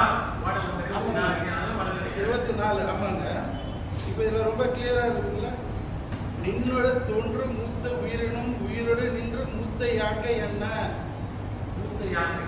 அப்போ அதையுமே எல்லாமே அப்போ அந்த நம்பிக்கை இருக்குல்ல.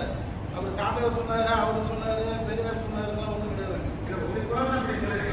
அதாவது அப்படி இல்லைங்க. அதாவது யூ cannot generalize. இது மட்டும் இல்லை, இப்போ இன்னொரு 298 முருகன் கோட்டத்து களம் தொடாமல் வெளியேற. அப்போ அதுக்கு என்ன சொல்ல போறீங்க? அப்போ வேற புலவர் சொல்ல போறீங்களா?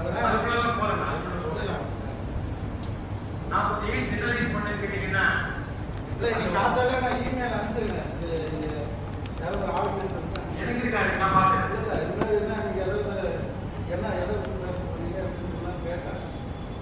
கேட்டுனா மட்டும் சொல்லுங்க. நான் திருப்பி பார்த்தேன். 24 இருக்கு வேண்டாம் பண்ணுங்க. இல்ல நானே வச்சிருக்கிறேன். நான் ஹார்க்கும் அவர் கொடுத்திருக்காரு, NCPH வச்சிருக்கிறேன். In fact if you give me chance இதை பத்தி கூட இல்லைங்க. சொன்னா ரொம்ப பாட்டுல இல்லைன்னு சொன்னேன். எங்க முதல் பாட்டை சிவபெருமானை பத்தி இருக்குது.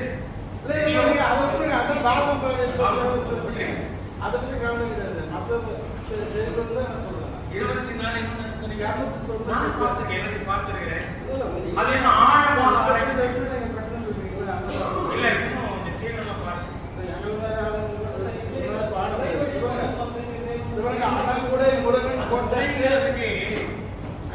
விதின்னு சொல்லியிருக்கிறாங்க. ஆனா விதி இல்லை என்று சொல்லுங்க. 299 பொன்முடிய அனங்குடை முருகன் கோட்டத்து களம்புடா மகளிரை இழுந்து நின்றாவே. சரி. சில பாடல்கள் இருக்கு. நான் பொதுவாக சொன்னேன். ஆனா மெஜாரிட்டிங்கிற மாதிரி இதெல்லாம் அதெல்லாம் ஒன்றும் இல்லை. அது இருக்கிறத முறைப்படி சொல்லுங்க. நீங்க அப்படியே இல்லை, கடவுள் இல்லை, ஆயுதனை இல்லை, எல்லாத்தையும் அப்படியே ஏன்னா நீங்க இப்போ முதிர்ந்த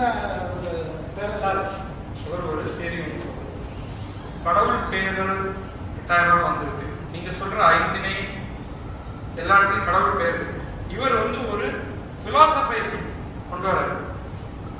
என்னுடைய எத்திக்ஸ் அறத்துக்கு கடவுள் சொல்லி அந்த அறத்தை நான் பின்பற்றேன் அப்படின்னு அவர் சொல்லலை. ஒரு 4-5 பாட்டு முன் வச்சு இதன் மேலாக ஒரு ஒரு கம்ப்ளீட் ஒரு அற கோட்பாடை நாம் பார்க்கலாம் அப்படிங்கிற ஒரு பார்வையை முன்வைக்கிறாரு. இல்லைங்க எல்லாத்தையும் பிரிச்சு போடுங்க, முருகன் சொன்னாரு செய்யறேன் அப்படின்னு சொல்றீங்களா? சொல்லிக்கங்க.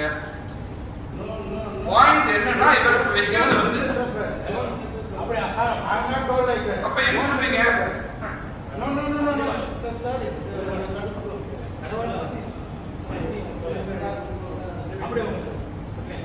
இல்ல உங்களுக்கு ஏதாவது கருத்து இருக்குன்னா அது தெளிவா சொல்லுங்க. சொல்லியாச்சு.